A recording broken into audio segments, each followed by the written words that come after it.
What is going on, everybody? It is episode 211 of Pop Culture Crisis. My name is Brett. I am here with my co-host. Would you introduce yourself, please? Hello, Crisis Nation. It's Mary. I thought that was going away.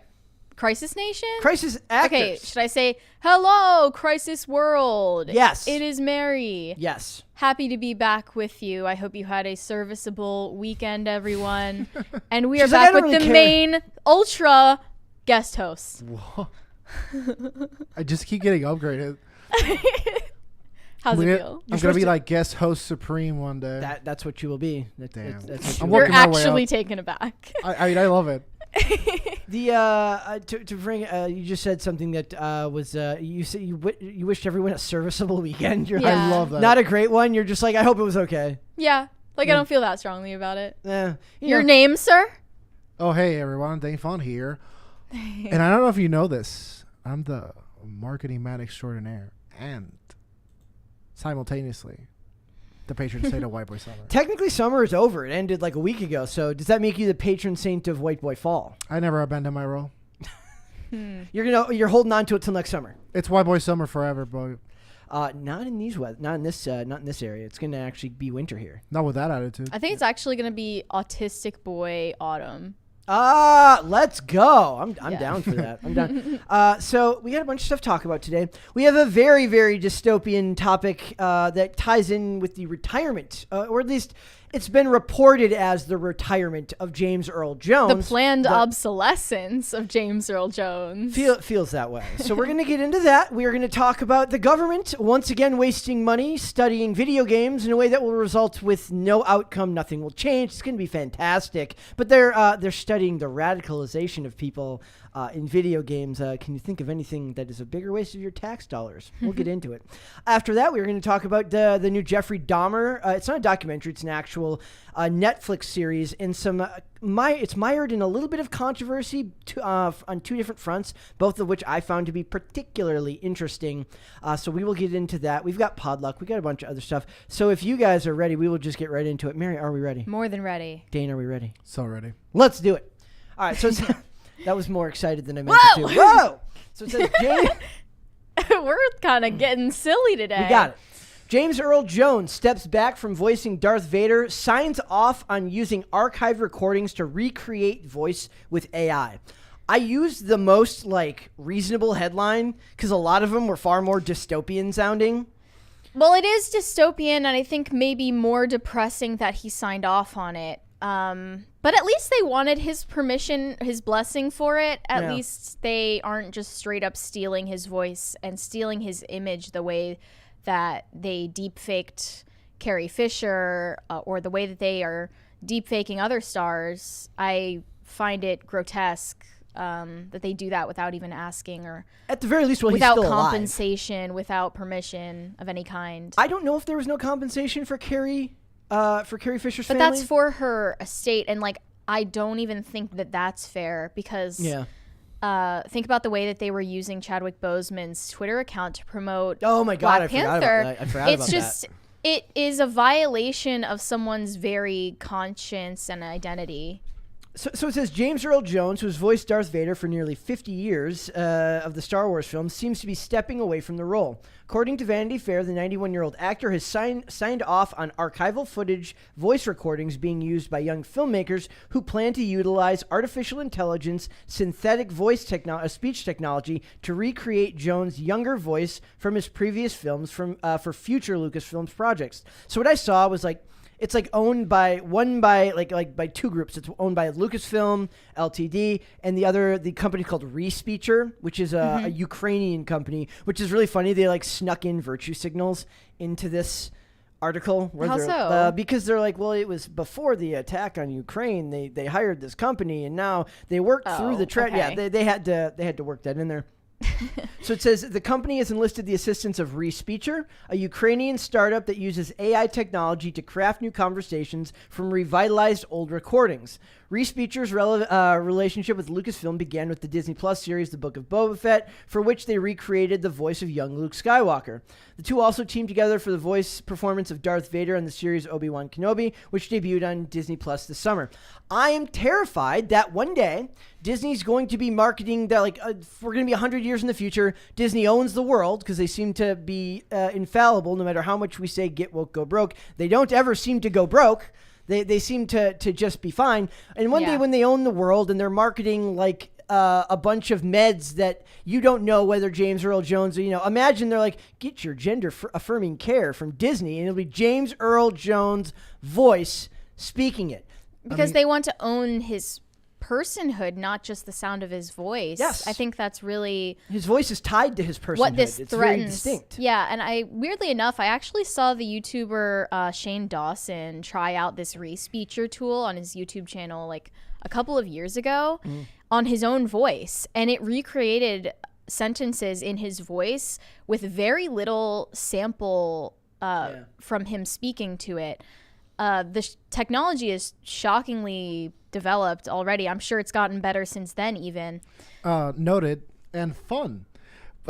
Yeah. Brett, to your previous point, while the company is definitely kind of a monolith to the point that it really can go super duper broke, I believe some of the shareholders were basically writing the heads of Disney to stop being political in content and in philosophy, in order so the company would stop losing value in stocks. I think we were talking about this last week. This is even farther. This goes back to before summer when Bob Chapek took over as Disney CEO, and he made a pledge on the outset that he wouldn't get Disney involved in politics. To which they immediately, like right after that, was right when DeSantis and the parental rights and education bill came out, and since Florida and Disney are inextricably linked.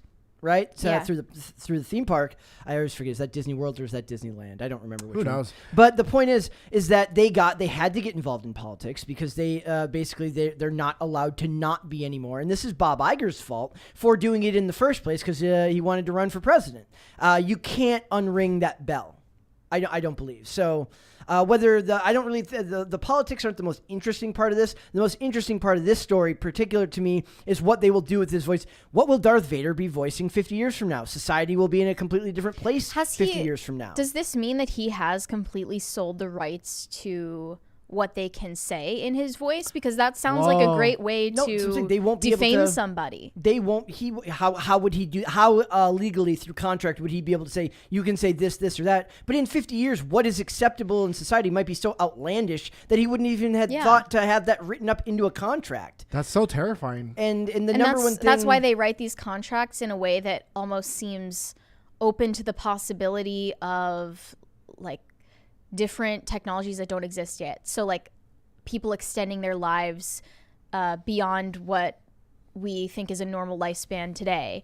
People like transhumanist philosophy is in a way written into contracts these days, selling rights to your image and voice for perpetuity. For perpetuity, yes. It's like that's the purpose of that. They are written in a way that also is open to the possibility of like a literal multiverse world becoming like do you know what I'm saying? Yeah. They are, that is a disclosure. They're controlling for a metaverse and multiverse reality in the future. That is a hilarious, just in case. That is a hilarious legal line that Disney, they use, is that we have rights to your likeliness, not only in like this dimension, but in any other possible dimensions. In the last investor call, Chapek did a long bit about how they're excited about the future of the metaverse for Disney, and it was a mixture of enough like creepy futuristic transhumanism and creepy corporate speak tied together to make anyone nervous. Synergy. Corporate synergy. They just don't know how they come off to people. Did they say why? Well, he's just saying, he's like, we're not ready for that market yet, but we will be. It's like, do you want to go on a virtual tour of Disney? Because are you too poor to go to Disneyland? You can just pay us $19.95 to go on a virtual tour. That's what Disneyland they're preparing us for, also by by increasing the prices of doing anything in person so exorbitantly that it won't be accessible anymore unless you do it digitally. Yep. To be fair to them, it's not like they can say James Earl Jones advocates for whatever this in my random example. They would have to be like Darth Vader is advertising this thing, but it's his voice. Well, if anything, it's like he's 91, and not to put the guy down, but why would he be in touch with the possibilities of how they could manipulate this tool? Why would he ever be able to predict that? It's when he's grown up and had his entire career play out before, like mostly before the internet existed. Shouldn't even be and able now to that sell it this. does exist, he's expected to know all of its future capabilities and know the risks that he's agreeing to. It doesn't seem fair. It doesn't seem like there's going to be lawyers that are going to specialize in this for decades to come, that can effectively advocate for people like this. You shouldn't even be able to do this unless you're like our age and understand the implications of it. Even then, like, no one can understand the implications of this if the metaverse isn't what it will be yet. And I mean, they're literally talking about cross-dimensional business plans. It's funny because I've known people who talk like this, and everyone talks about them like it's this weird divide where, like, you know how we talk about how like actors are they're really reptilians, not because we actually think they're reptilians, but a lot of them, CEOs, high-powered people, have a unending fascination with immortality and existing beyond the bounds of what humanity thinks is capable. What we think we're capable of, right?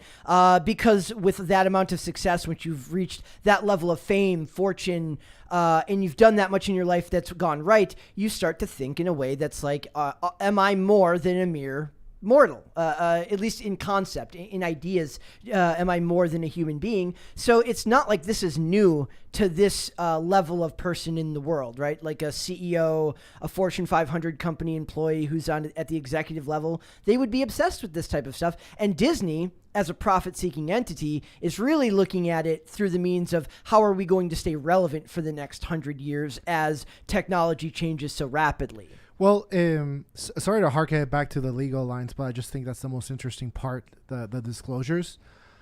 I think, in a way, one of the reasons why they're so stringent is that now we live in a world where what are facts really? And to the point where I bet it could affect the legal realm. And Disney is such a litigious company because it... Oh my God, I wish I know how to say this in English. It embarks so many different things. You know, it's not, they have like their physical spaces, they have their different entertainments, they have these like licensing deals. Like they're all over. They have merchandising, they're all over the place. So I'm sure that they've had a bunch of lawsuits where they've lost because of some hippy-dippy kinds of wording. And I think they get so rambunctiously silly with their legalese in order to not have any of a shadow of a doubt that about how much they own the rights to this thing. I remember there was a Bill Nye the Science Guy lawsuit, and I don't remember the exact details of it. Basically, he had a contract with a company before Disney, and then Disney bought that company, and it had something to do with home video rights. Okay. And then as they started streaming stuff that involved Bill Nye, this might have been either Disney or Netflix. Basically, he argued that like this is home video release now. It's not coming out on an actual videotape that you're buying. And so now as all of these methods of watching things change, as the methods of experiencing things in the real world change, i.e. the metaverse and things like that, I don't see this being good for a person's ability to control their own image. I mean, even college athletes now have the ability to license their name. Like there's what are called name. We just had the lights flicker. Lights, is everything okay, guys? Let us know in the chat if everything's all right. If we're still good. It says we're Sorry still good. Sorry to overreact.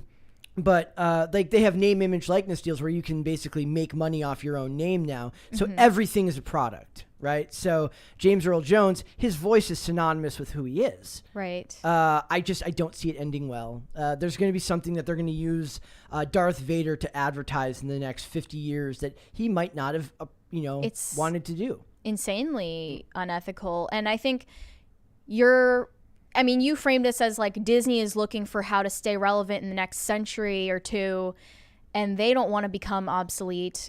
And now it looks like the stars that make these IPs Disney acquires and Disney itself relevant will also become obsolete. Mm-hmm. And also, he's like an early adopter of this. Like he's one of the people that he sold his voice, I'm sure, for like a decent chunk. But there will be improprieties to people that do this for sure, I bet. And their family and their estate will defend them. And I feel like there has to be people like this to basically sign off blindly. Or honestly, I don't know. I haven't read the contract. Maybe he's like, you can't endorse political candidates with my voice. You can only use my voice for characters that I've been associated in this dimension or any other. They'll only be able to voice it as Darth Vader, but maybe in 50 years, Darth Vader will be selling you gender-affirming care from some Disney clinic that's going to exist. It's going to happen. I'm telling you. Actually, wouldn't that be spot on? Like they use Darth Vader to do it. Those aren't my pronouns. But so, and I want to call back to this movie that I keep meaning to watch and I never do. It's called The Congress, starring Robin Wright and Paul Giamatti. And it's about Robin Wright plays a fictionalized version of herself who sells her likeness to a studio. And they basically do like 3D renderings of her so that they can use her as an actress in whatever they want, rather than have to actually have her on set to do it. And that's the impetus for this science fiction movie. I didn't see it's a French film, but that was in 2013. So this idea is not anything new. It's just we're creepily seeing it actually come into the real world, and it's terrifying. Yeah. I mean, now it's to the point where I guess we are at the point where we can fathom the consequences that can come of this. Yeah. And also the technology is to the point where we can also conceive of how accurate it may sound and how convincing it may sound. We already know that there are some, well, maybe we don't know this, but we can make an educated guess that AI isn't capable of imitating certain things that only human beings can do. Like interpreting emotion and tone. Yeah. That hasn't been accomplished by AI yet. But I saw this story about an independent film being made incrementally by this German. Well, really, he doesn't know anything about filmmaking, but he used to own a company called iQuant that he sold in 2018. Basically, he knows a lot about AI, and he's been using different AI generators to incrementally build a sci-fi film with so dystopian. I don't know if it's dystopian or not, but like he's using an audience on Twitter to vote based on what they want the plot to develop in this crude filmmaking process. What do you think about that? So like he's using text generator to write a script. He's using an AI generated voice equipment to like voice these different characters in the story. He's using AI to generate images, and he manipulates them to zoom and jiggle to look like they're moving. So he's actually editing it. He's actually creating. It's not like he's dumping stuff parts of it in a timeline. It's interesting because to me, this reminds me of like a lot of network TV shows for a while were doing a thing where they would do like when text voting became really big for like not Survivor, but for he's like Survivor for like American Idol and stuff. They did a thing on like one of the Hawaii 5-0 where it's like as you watch this episode, they let you vote for the ending for like one of 3 endings. It's like American Idol, but for an actual plot. And then the poor actors had to film 3 different versions of the ending so they could figure out which one would be the actual ending for it. There's a video game that's called Mass Effect. It's a trilogy, and the ending wasn't like a happy-go-lucky ending where the character rides off into sunset. He basically, I mean, spoilers, he dies. And the fans were so upset about it that the company launched a huge mea culpa, and they re-released the ending. which I Wow. That was a think horrible idea. is lame. Yeah, Stand by your product. By it. They lack integrity for that, I think. I agree. Stand by what you did. And I asked you before we started shooting, but I think it's worth asking you in front of the cameras. Yeah. So what do you think about this? And both of you, honestly. What do you think about... Oh, thank you for including me. I included you first, sir, but you weren't paying attention. What do you think about these auto-generated stories where the fans are voting for it? Personally, I think it sucks. And if you don't have agency or the script that you're producing, what are you even doing? But I'm interested to hear what you guys think. Well, Fabian Seltzer, the guy who is producing Salt, said that he has an overarching plan for the plot, but he has already had it thwarted by different plot lines that the viewers have voted on. So he's not really sure how it's going to end yet. And it's like sort of democratizing creative control in a way that I don't think the public really deserves. I don't even like scripts made by like tons of writers. That's taking this to like that phenomenon to its worst extreme, I think. And it also, like, what it sounds like in the headlines, an AI generated film that is narrated by a viewer, what you immediately go to is like Neuralink. Yeah. Okay, so like if Neuralink were actually a functioning transhumanist technology, then you actually would be able to watch a film and while watching it dictate exactly what happens in it and what you see and what it sounds like and how it makes you feel. That because you would be connected to the internet in your brain and you would be making the film that you're watching.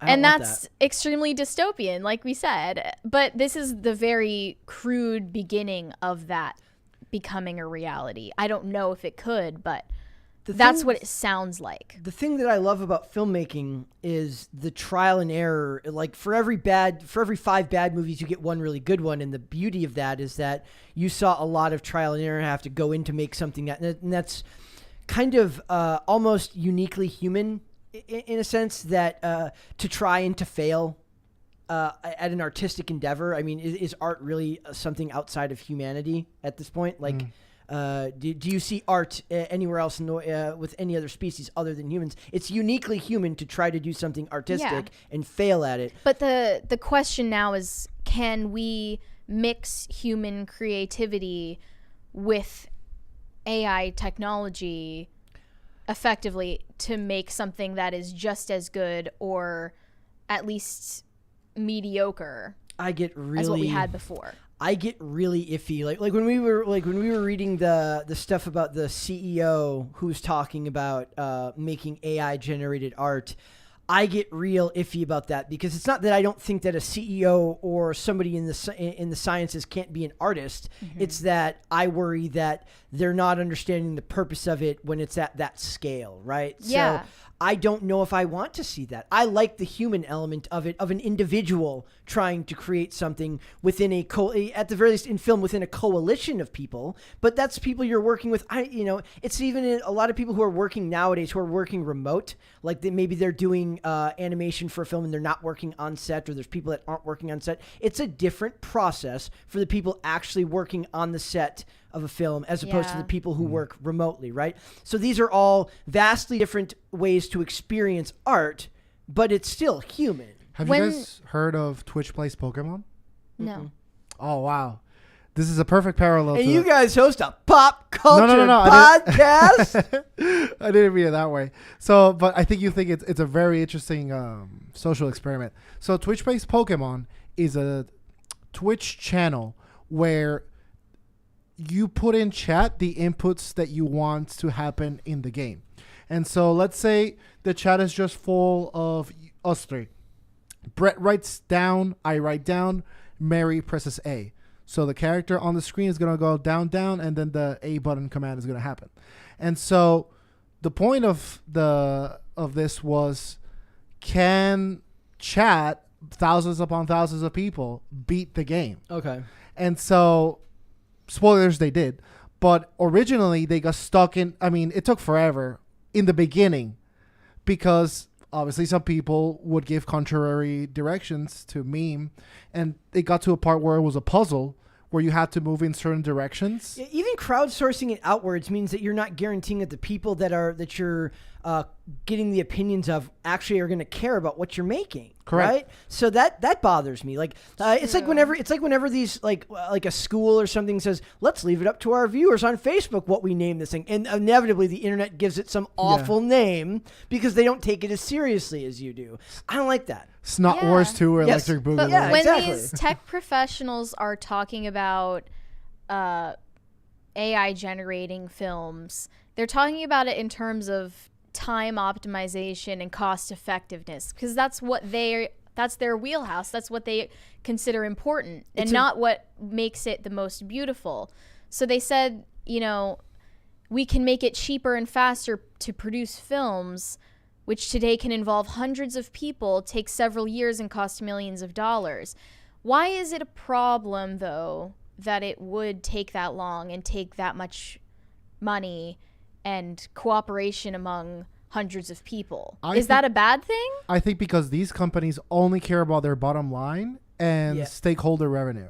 Oh, wait, is it stakeholder or shareholder? Shareholder. Is shareholder revenue. Stakeholder's different, right? And so whether or not the final content is good, if they can churn out some crap that costs them little to no overhead, they got some profit for it, and it was, financially beneficial, they'll do it anyway. That's why I keep harping on my one-man band of Art is Dead, because sure, it on the lower niche scale, some people find some artistic value from this one guy they heard once, and good for you. But on the society mass scale of us like coming together through art, I just don't see it anymore.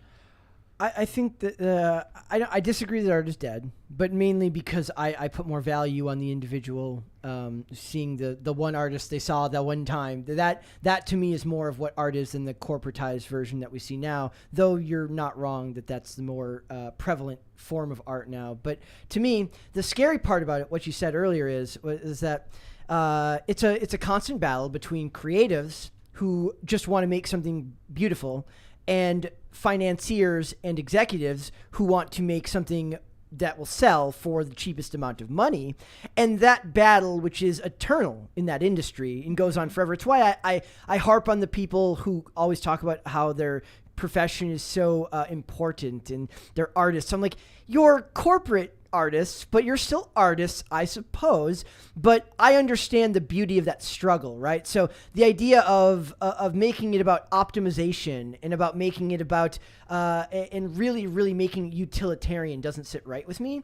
But I understand now I understand also that that's a very middle of the road position to have on this. I think most people are weary of this type of stuff. If anything, the people who are like full on let's just dive into it are probably on the outskirts of that right now. But also, I do want to posit that when most people talk about AI generated art and they look at it and it does have like an uncanny valley quality to it, and I imagine the same will hold true of the films. Salt definitely feels uncanny valley. Can I ask you guys what that means, uncanny valley? I've heard that reference so often. It looks something that's real. almost human, but isn't. But I would wonder if you gave. I would love to have a survey done. And have a bunch of people not told what art is. And I don't even know if you could even give parameters, right? Show people 500 photos, right? And if they can pick out which ones were created by an AI program and which ones were created by an actual human being, I think that just telling them that it's AI generated art, in a way, biases them against it. You see the uncanny valley in it because you know that it wasn't created by a human being. Right? So if you showed somebody that same piece of art and said, so-and-so made this, they'd be like, oh, that's cool. I'm not sure I agree. I didn't say yes or no. I said I would like to see a study done on whether that would change anything. Yeah. I mean, if anything, I feel the bias would be in the opposite direction now, because there's still this lingering tech optimism, more because we're afraid of what the worst case scenario is and we don't want to admit it to ourselves. So watching something that is AI generated, or at least in part is AI generated, mainstream audiences right now might be tempted to have a more positive view of it just because you seemingly accomplished so much with so little. That might be generational. I feel like Gen Z would be more amenable to AI art than previous generations. I think I have seen some examples of AI generated art that really does look human-like. Well, I'm not even saying like it has to be art of people that look human. I'm saying it has to be look at a picture that's created through an AI art. What's that Mid-Journey, whatever the programs are, and if you can tell me which ones are created were actually done by a person and which ones were created by an algorithm, I would be interested to see that study and see how many people got it accurately, or if it biases people against it. But I'm sure studies like that are being conducted like as we speak. Long before that, I say we don't let Morgan Freeman, whatever you do not sell your voice to anyone. I don't care how much they offer you. I was talking to Dallas Sonia last night. He said he thinks they probably give him like $1 million a year every year to own his voice. Like, if you have a family and you care a lot about your family and you're a family man, that probably sounds really, really good when you're not really thinking about what could this mean long term for the future of art, society, and humanity as a whole. Right. So I don't know. Even on just selfish grounds, there are reasons that you wouldn't do that. Ryan Reynolds can sell his voice, though. I'm fine with him selling Ryan Reynolds' voice. Why is that? He's just got a very distinct voice, but not as regal or as magnanimous sounding as Morgan Freeman or James Earl Jones. Yeah, he's top tier quirk.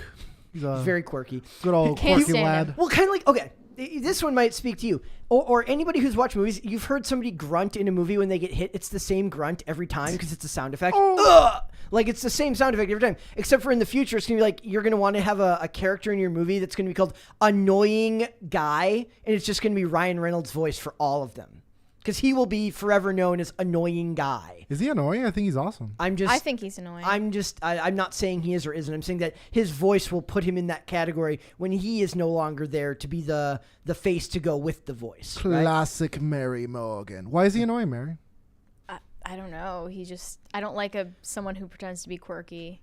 I see. Or maybe he is quirky. Is Ryan Reynolds quirky? And me and Mary got into a whole debate one day about whether Ryan Reynolds was Blake Lively, he's not attractive. Yeah. She doesn't think he's attractive, and she also says that Blake Lively is out of his league. I said they're in the exact same league. Blake Lively is absolutely out of his league. She's a dime piece for sure, but isn't he really handsome? No. He's a good-looking dude, and they're both wealthy, so they're in the same league.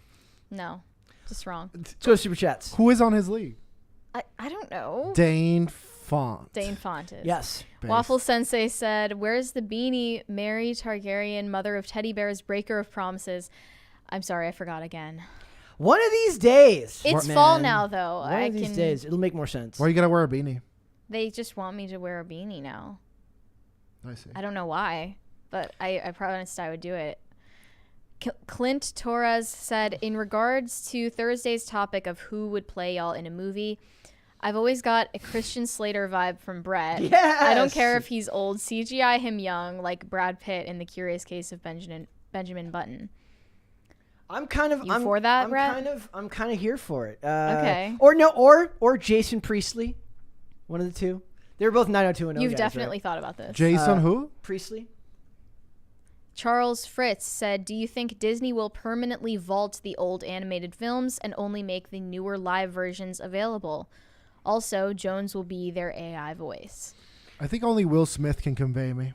Or yes, he could be you in a movie.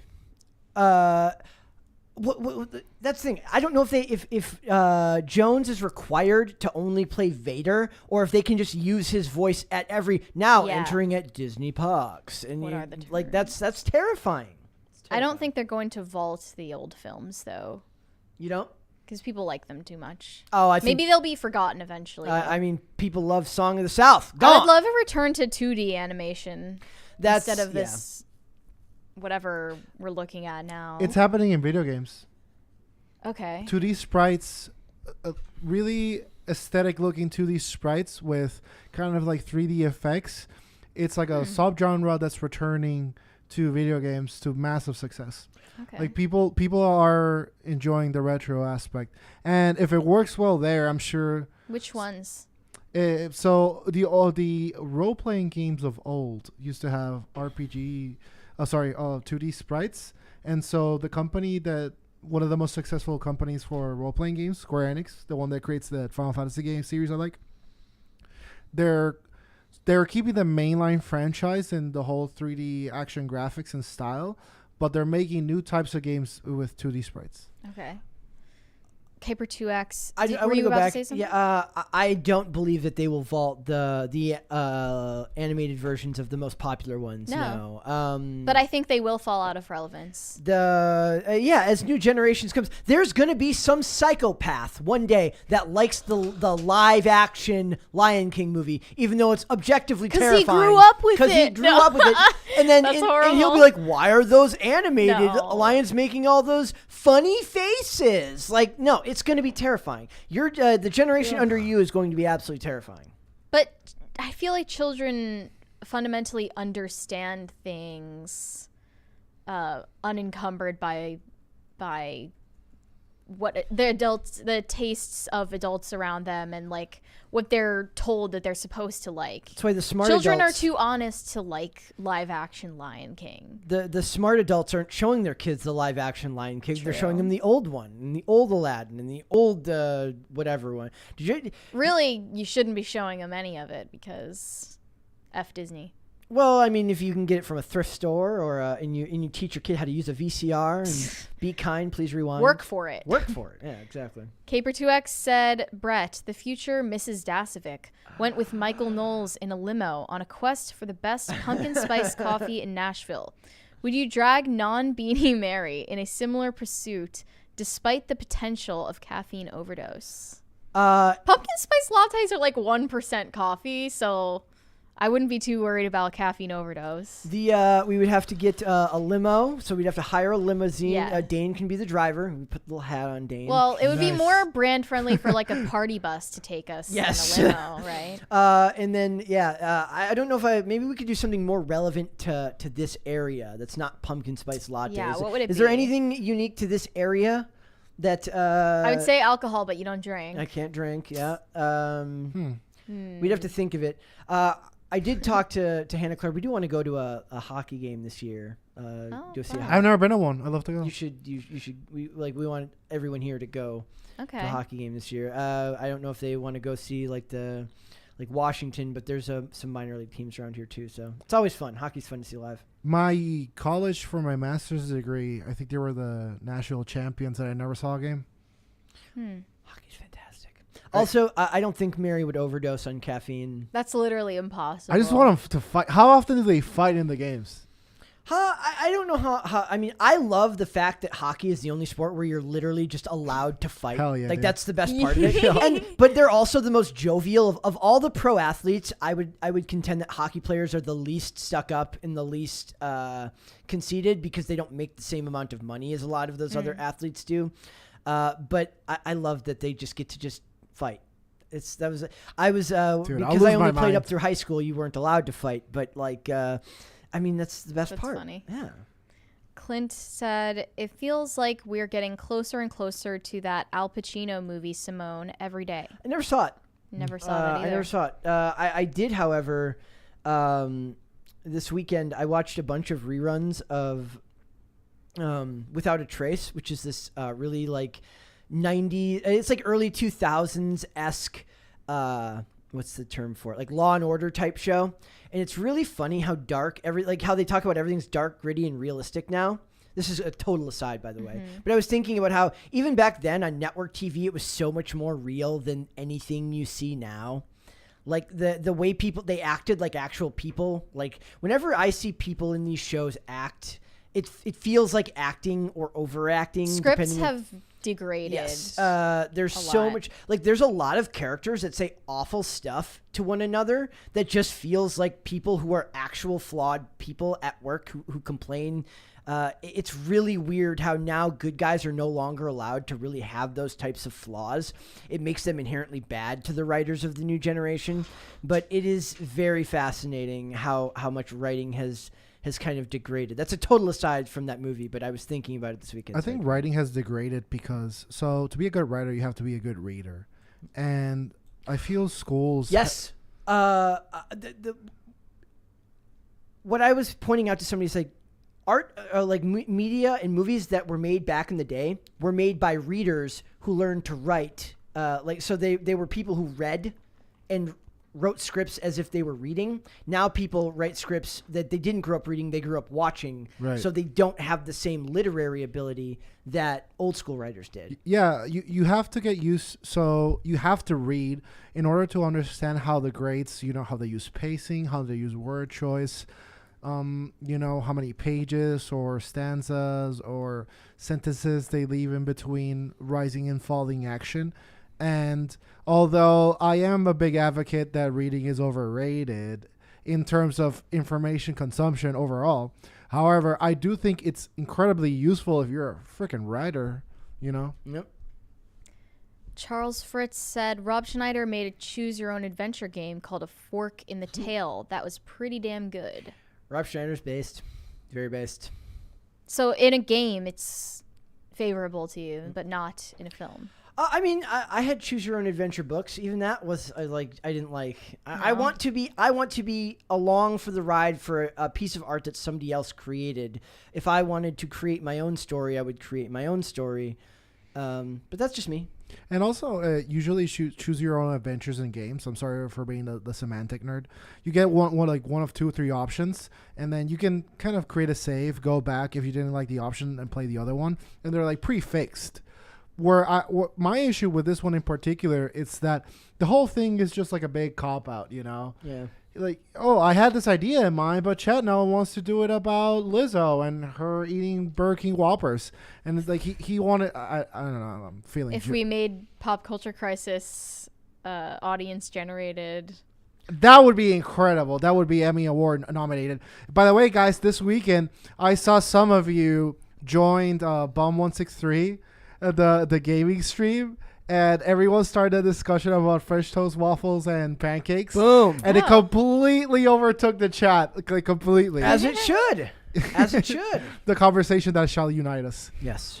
Lane said MA3, what is that? Actually, I don't know. Dane? I think it's Mass Effect 3. Mass Effect 3 ending was incredibly low effort for a choices matter game. Ending had nothing to do with your decisions, down to 1 of 3, virtually identical. Do you agree? I don't know what MA3 Mass Effect. It's in reference to Mass Effect. I played 1 and 2. I didn't play 3. So I only heard about the ending being bad. But my friend that played the game and finished it, he said the ending is perfectly serviceable. It seems like people just wanted a happy ending. But apparently, from what I can hear, it was disappointing all around. Player control of the outcome in a highly narrative-based video game, I think, is the reason why they're going to have trouble adapting video games into films and TV shows, because you are fundamentally changing how the story is consumed. Last of Us being... Yeah, speaking of which, guys, there's a new Last of Us trailer for the TV show, for the HBO show. And I have very early season Walking Dead vibes from it. So I think you're right. But I think there is a way to do it. And I referenced it in, I think, 2 episodes ago that I was on. There is a Pokemon series. Thank you. That paid homage to the anime and also paid homage to the games. And the Pokemon trainer within the anime series, he made common mistakes that people would do within the games. For example, when you're playing the game, you can't capture a Pokemon that belongs to someone else. And no, you don't get any context clues about that until you actually try it in the game, and the Pokeball gets batted off and like, hey, you can't steal it. And that happened within the series. And when it happened, everyone that was watching is like, oh my God, I did that mistake. And I think it's integrating little things like that either mistakes or common experiences that are kind of discussed and known about, where that's how you can make the transition of game to movie. Like, you have to pay homage to either mistakes or gameplay experiences within the film. Well, For example, in the Halo ones, I think something funny that would have happened when you're playing competitively, everyone wants either the rocket launcher or the shotgun. So had there been a bunch of people and only one shotgun, it's like, I want the shotgun, I want the shot. Like, that would have been funny, and it would have been like an homage to the game and to the fans. But, they just had to girl boss it up. Well, one does have to do that these days. That's what happened to The Last of Us. That's you must get rid of the men, so thou shalt girl boss. Do you think Pokemon Go was the last time this country was united? Oh my goodness. I mean, I guess, but that's like my memory of like middle school nerd camp is like everyone playing Pokemon Go. I hated it. I played it 2 days. I was like, this is lame. I was okay. I was working at a gas station, right? And it was okay. So you're here at the register, right? It's a small one. It's not even like a big chain one. And there's windows here. There's windows here. And I just remember one day I finished ringing someone up, and I'm reading something, and I'm doing something for work. And I look up and I look out the window, and I kind of go 360 degrees, like through all the windows. And there's people in all corners playing Pokemon. It was terrifying and dystopian. I'm like. Yes, we were united, but was that a good thing? Was it a good Maybe thing? not. I don't know. It was cool walking around and seeing a bunch of people playing, and you talk to strangers like, hey, what'd you see? It's like, oh, I saw an Nidoran over here. Cool. And that was cool. But then the gameplay was so boring and repetitive in the beginning. Like, the features were so bad. We were a country. We used to be, bro. We used to be a country. We used to be a country. Hot chicks and games. In Pokemon Go. I'm just saying. Yes, said chat, you really trusted a Fed to keep their promise. True. You're right. I can't be trusted.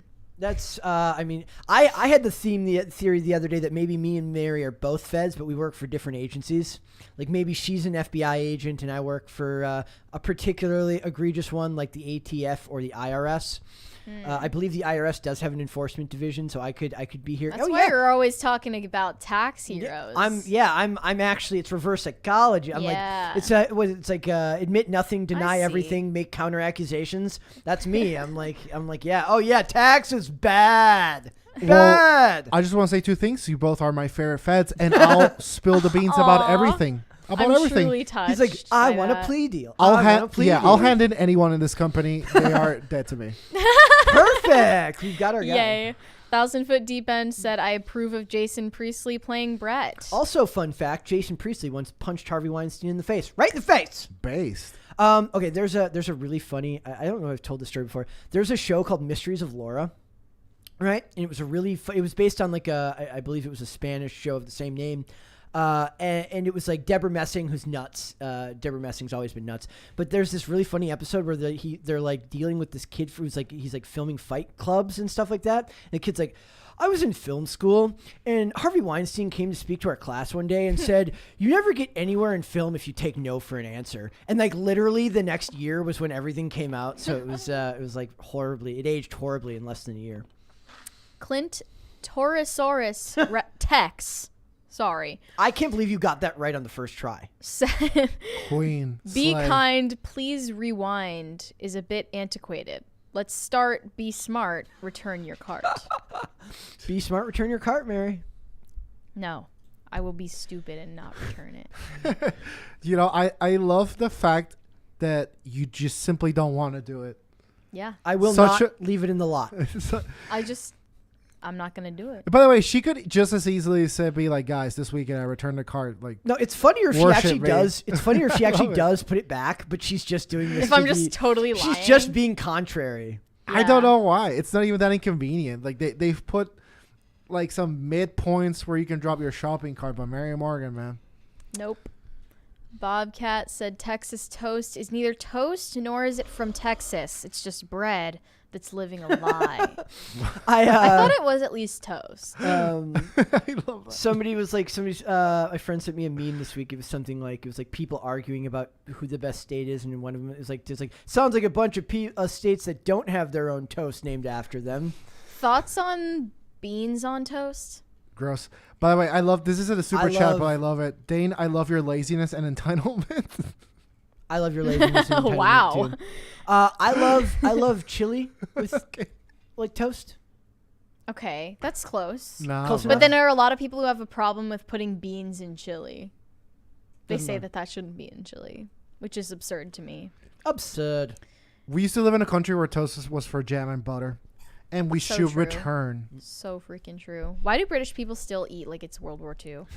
I'm just picturing they're all eating. There's pictures of Winston Churchill like right next to them. I saw this messed up TikTok video from this like Zoomer British girl making beans on toast, and she put. She didn't even toast the bread. It's just raw bread. I've seen that. Beans heated up in the microwave, a slice of cheese that is not melted, and ketchup. What is wrong with you? I eat plain bread and cheese all the time. If it's like a sandwich, okay, fine. I eat plain, but it's usually like French bread, not like plain Well, like good for you. loaf bread. You're different. Yeah. It's different. Yeah. Doesn't taste the same. It's different. Great Scott said, I just finished a book about a woke infected art school using AI. AI writes really good woke dialogue parody because it's loopy and psychotic. It is funny how psychotic it is the more you break down what they say in a lot of the. It does seem like we are becoming more like AI, and that's why our confidence in AI imitating human beings is increasing. Is it because there's social enforcement now, so they can just expect you to talk within the parameters of what's acceptable? Because if you don't, somebody on Twitter or Facebook is going to come in and call you a racist, sexist, homophobic, misogynistic, transphobic, Islamophobic person. Wow, that was a lot of phobics. It was better. I just say istophobic because that covers all of them. But I thought, like people like there's a lot of times where you're typing something and you're like. Fine, I just don't want to argue with somebody's aunt today. I don't want to. Never mind. Yeah, I think that's the self-censorship. That's a shirt. I do that. Like, I admit to doing that. I don't want to argue with you or your annoying friends today. I don't. So I just, like, is my viewpoint so important that do I think I'm going to break new ground by sharing it? No. Well, then I don't really care to share it if it means I have to argue with a bunch of, go ahead. Keep going. Sorry.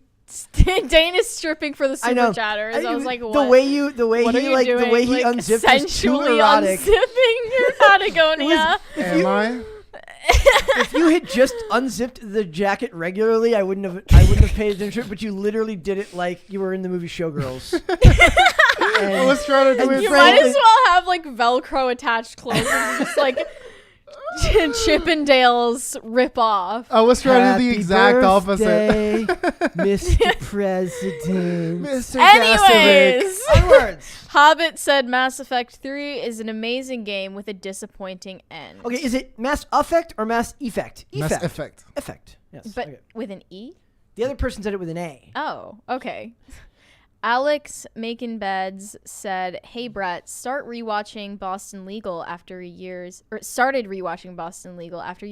to you. Great show. I wonder what She-Hulk made by some creators would have been."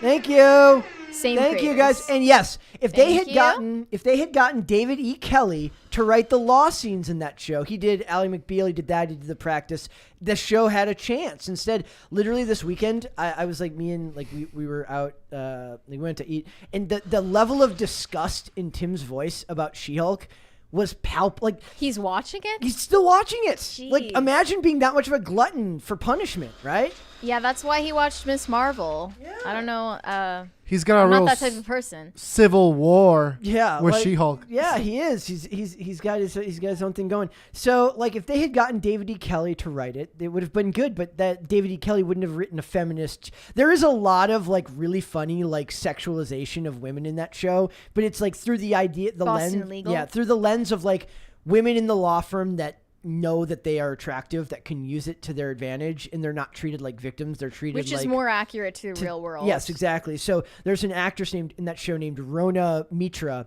who's absolutely gorgeous, who it would actually be more off-putting if she didn't use it to her advantage because she's so good looking.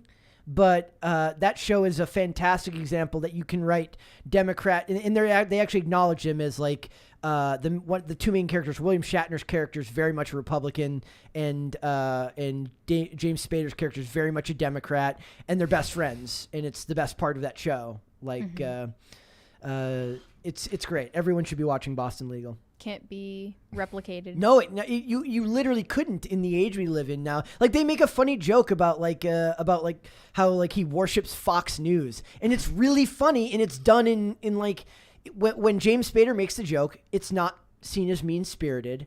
When he makes the joke, when he says, and for everything else, he goes, Fox News. He goes, damn right. Like, it's not played rudely or meanly. It's just done... humility.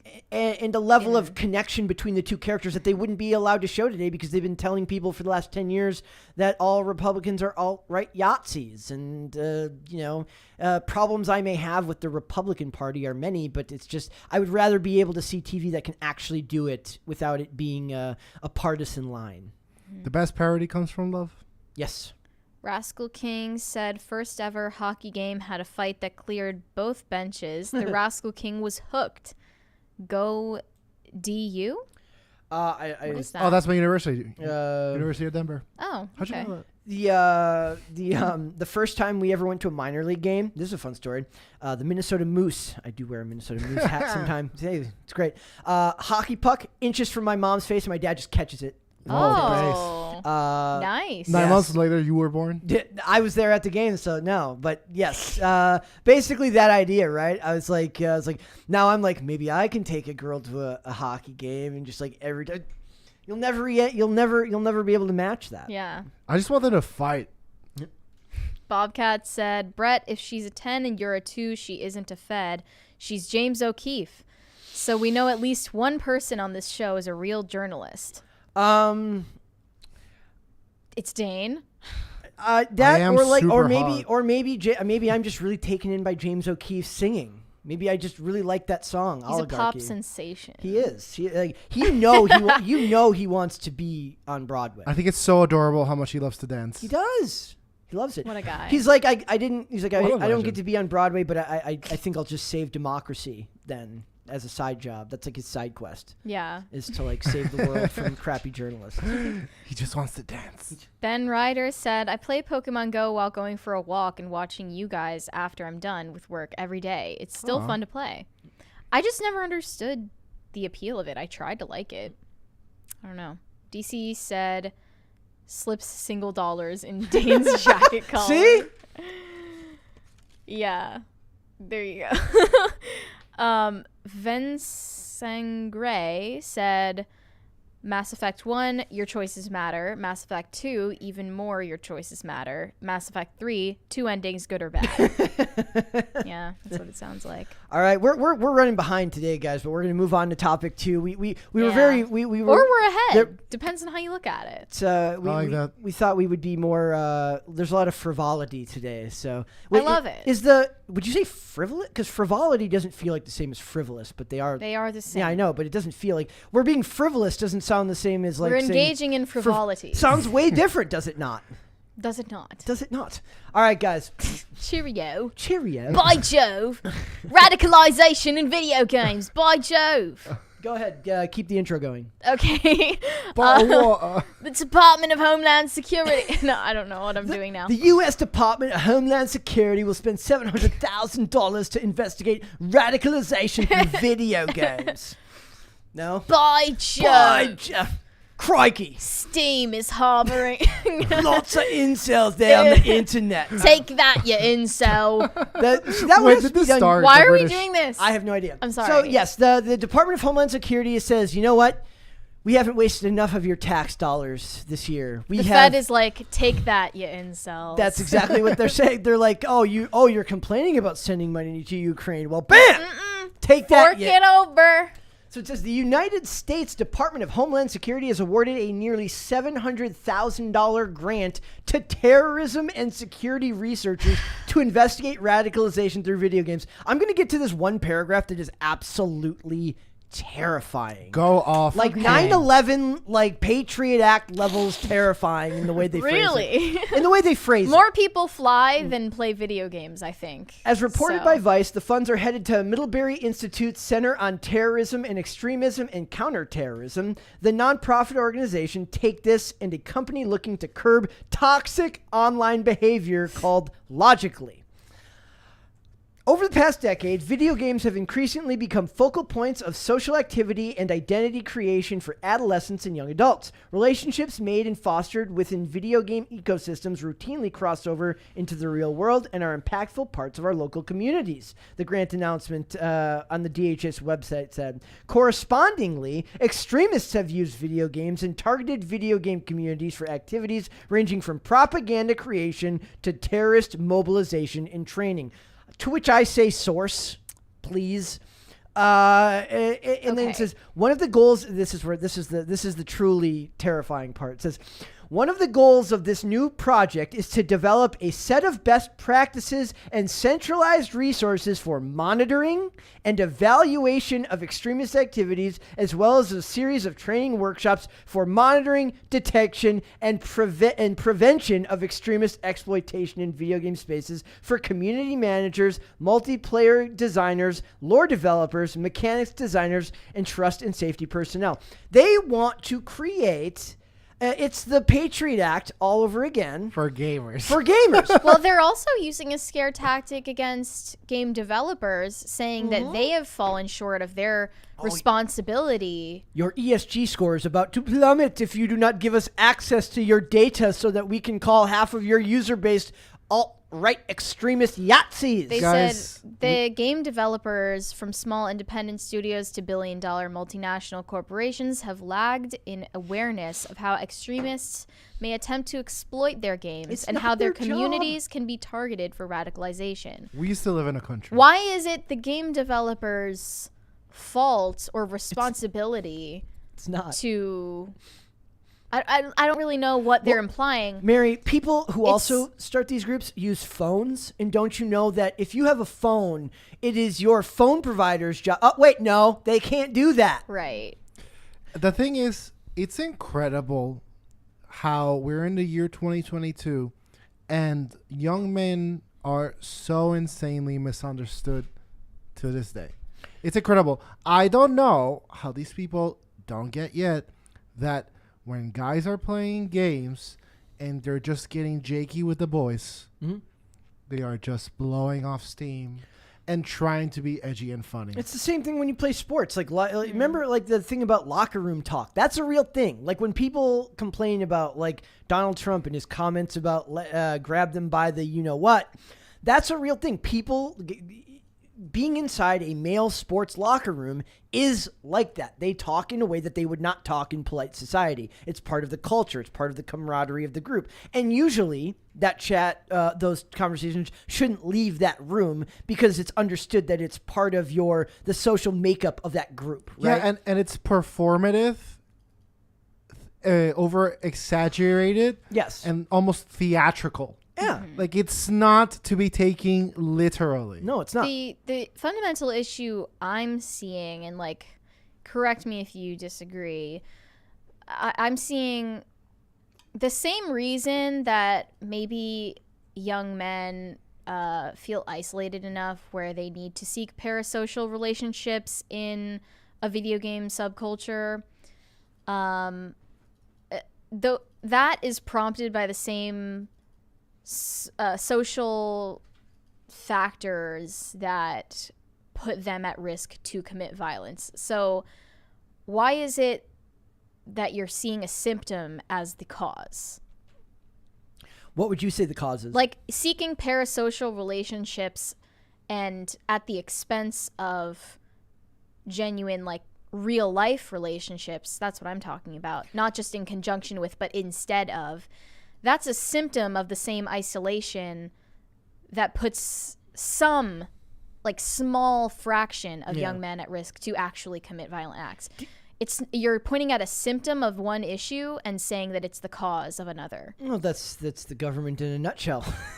And it's also, doing what they usually do, which is perpetuating their own existence, creating their own problems, artificially where will they get the next scaremongering about dangers, how but will they also get the next $700,000 grant if they don't prove any reason for the group to exist? That's why they talk about this with every civil rights movement, right? It has to expand, otherwise it no longer has a reason to exist. Yes. You have to continuously make it worse, otherwise there's no reason for you to still be a thing, and the money and the fundraising apparatus dries up. I wish so.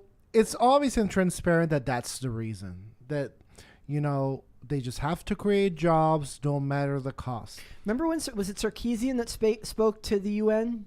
Anita Sarkeesian spoke to the UN. Too many people and so did Zoe UN. Quinn. Because of misogyny and gaming. Yep. Emma Watson has spoken to the UN. I mean, it doesn't mean anything anymore. It is funny to me as a thing where it's like... this conversation will never end. Video game violence has been a conversation since forever. The 90s, since I was but a young lad. And they used to be like the censorious Republicans that would freaking insist time and time again that video games were making children violent. Yep. Nonstop. And it would be against GTA in particular. They would always, which is I think why it's ironic that the thumbnail for this one in particular. I also wonder if they talk about like they're worshiping school shooters and stuff like that, right? I think that's a response to the overreaction in the 90s so you've demonized this culture. You're saying so now they're memeing on your demonization, and now you're somehow taking seriously what was memed upon, something you took too seriously beforehand. So guess how many Steam users are there? Maybe over 100 million? Over 100 million, probably. Let me do a quick Google. And in this report, I saw hyperlinked from the ADL about extremism being harbored on Steam. The one about... They pointed out 200 Steam accounts that embraced and propagated Yahtzee or supremacist ideology. 120 million. So we just found 200 Steam accounts out of 120 million accounts. Let's find the percentage of that.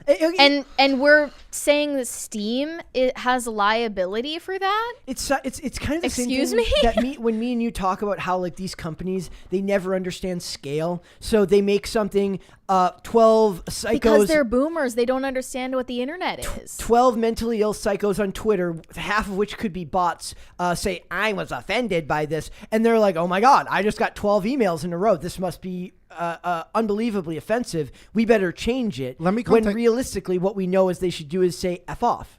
Yeah, that's one thing. Maybe Gen Z rising up into these executive positions eventually, which is scary enough as it is. But at least they understand scale on the internet. So they understand blowback from 10 people isn't a PR crisis. And they understand that 200 accounts on Steam out of 120 million users, which equates to 0.00016% of the base. Yep. And Steam is supposed to be liable for that legally. Not all Steam users. This is just NGOs and the government basically kneecapping an entire industry within entertainment. A huge industry too. It's threatening to completely handicap this industry. Thank you. Just so they can make 20 jobs for intelligence agents. It's incredible. For a survey that will be nebulous and have a bunch of results that no actual human being will care about or read. Right. Yeah, and it's also so, these blue checks can go on Twitter and make a thread about how they uncovered the seedy underbelly of do you remember video game culture. Do you remember the alt-right pipeline? When it was it was like the graph, and it was like somebody created a graph like somebody who watches Steven Crowder got their way from Jimmy Dore, who got their way from the Young Turks. How did you end up on the alt-right? You guys think we'll be in version 2? I hope so.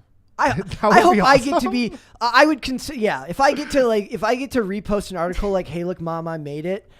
I'm on the alt-right pipeline, our channel, which talks about Amber Heard and Ezra Miller being a psychopath, somehow makes us bad. I hope if they have a picture of me, it says main guest host. Yes. So, that would be how you'll probably be the one leaking all the information to them. Fed. Whoa. Oh yeah, I went there. I went there. Wow. Wow. All three of us are feds. Yes. Well, it's like it's like this our own version of that picture of the guys at the cookout, and they're all clearly feds with the haircut and the shorts, and they've all got the Oakleys on. Like that's us up here. We're all plotting. Maybe we're feds with like a strange personal rivalry against the ADL and the ACLU. And that's the long and the short of it, right? What will happen is like it's going to be a bunch of like FBI agents like edging people into like edging on like people to do stuff, and it'll be 9 FBI agents telling 2 people to go, hey man, want to go do some extremism? Like how many of these 200 Steam accounts that the ADL identified were either feds or bots? Exactly. And then another thing in this report was a specific focus on video games focused on the World War II historical period, which they inherently find suspicious. They said interest in this historical period is, of course, not uncommon or inherently hateful or racist, but these Steam games do appear to attract users who glorify the Yahtzee party, SS soldiers, and prominent Yahtzee figures, especially certain mini mustache man. donning, Yes. one of them. So I wonder how much of this is like is this your own culture being thrown back at you like a boomerang? Like you use that insult for everyone, and eventually society hates you so much that they start to meme your inability to come up with an actual coherent insult. So if you call everyone an alt-right Yahtzee, they're going to make joke Yahtzee groups because F you.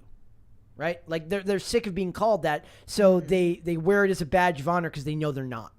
And that's how incredibly unself-aware these people, how incredibly unself-aware and how humorless they are, that they don't understand that you're calling them a Yahtzee and you don't even mean it, and they are making light of it, and they are so humorless that they don't even understand that that's what's happening when it's so evident. What's that meme? It says like when one of your senses gets dulled, other ones become more heightened, which is why people who with no sense of humor have such a heightened sense of self-importance. Like that's what it is, and it does feel like they make it's weird because they make light of it by overusing the term all the time. But then but they're also super serious about it at the same time. There's very few pejoratives that stick anymore. No. I mean, at this point, what hasn't everyone been called once or twice? But buddy, I've been called it all. Like the Fed? Yeah. The Fed? Now. Fed. See, this is why Dane's trying to get us talking about this one, because he wants to make, why would I talk about this? If I was the Fed, I'd be trying to get us off this topic. You guys got any confessions? So the risk I see for a company like Steam, though, is getting debanked because of controversies like this. Because the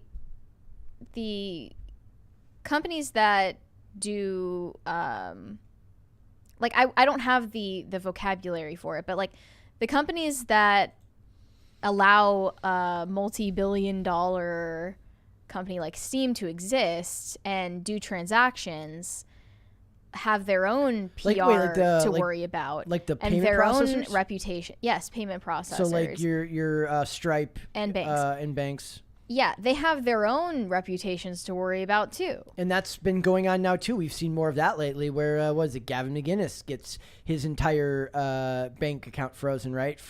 Because they don't like what he says. So who's to say they can't do that to large company and not just individuals?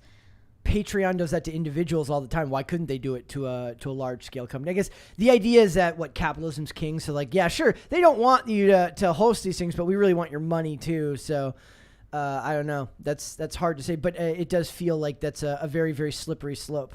And as we've learned, that the slippery slope thing is very true in the last few years. I have a suggestion. What is this suggestion? Perhaps their resources and man or woman power. Women. Thank you. Can be better invested in actually catching hateful groups that are outwards towards their hate for citizens. What does that even mean anymore? I don't even know what that means. Like, brother, I don't know. You're allowed to hate people here. Hey, you're allowed to hate people here. It's stupid, but you're allowed to do it. I exercise that right quite often. That's true, but also like the provocateurs on Xbox Live or Steam or wherever they happen to be on the internet have generally no ill will or genuine hatred behind the jokes they make. And even further, they have no violent intent toward any of these groups being mentioned. It's pure scaremongering.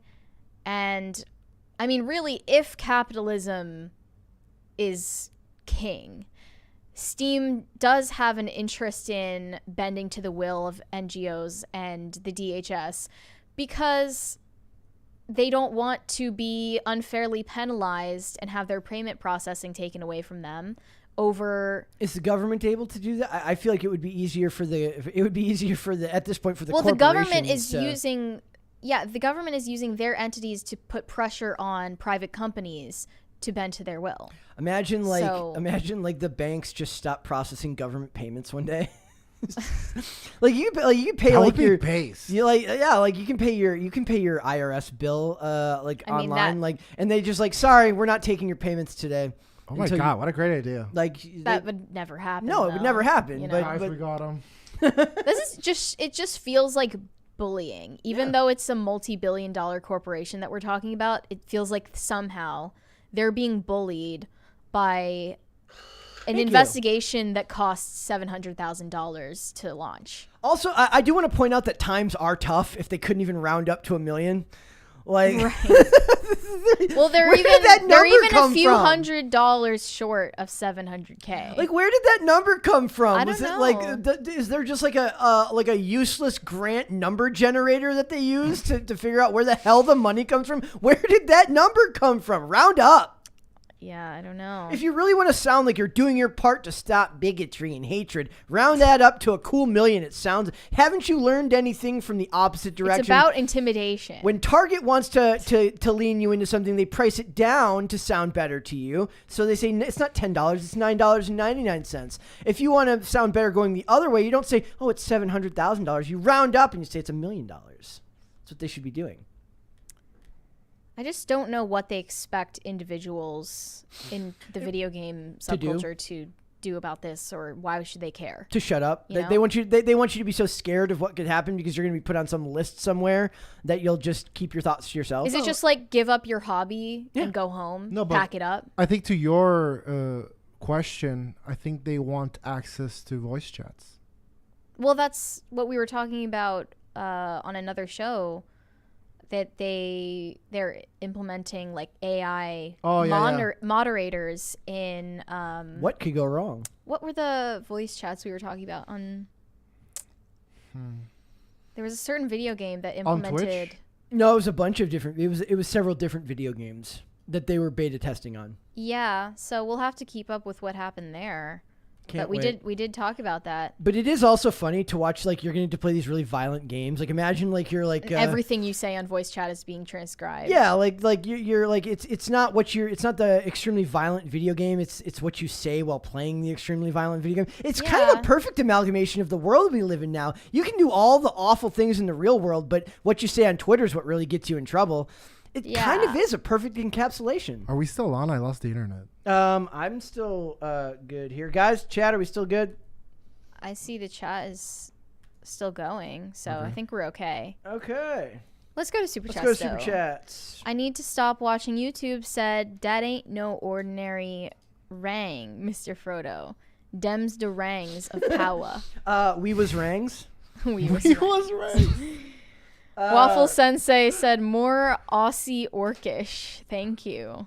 Oh, yeah. I kind of slipped into Australian when I was trying to be British. Nathan Settlemeyer said, Mary is extra lit today. I didn't know that, but that's good to know. It's good to know. Shards of Narsil said, why do institutions hate gamers so much? They really do. I don't know, dude. That's what I want to know. I think it's because we're dudes. I think it's really just that, like, that's where male, like, that's where fraternization among men has been ghettoized, and now you have to ghettoize it even further. Dudes are just not allowed anything. Sci-fi, here come the women.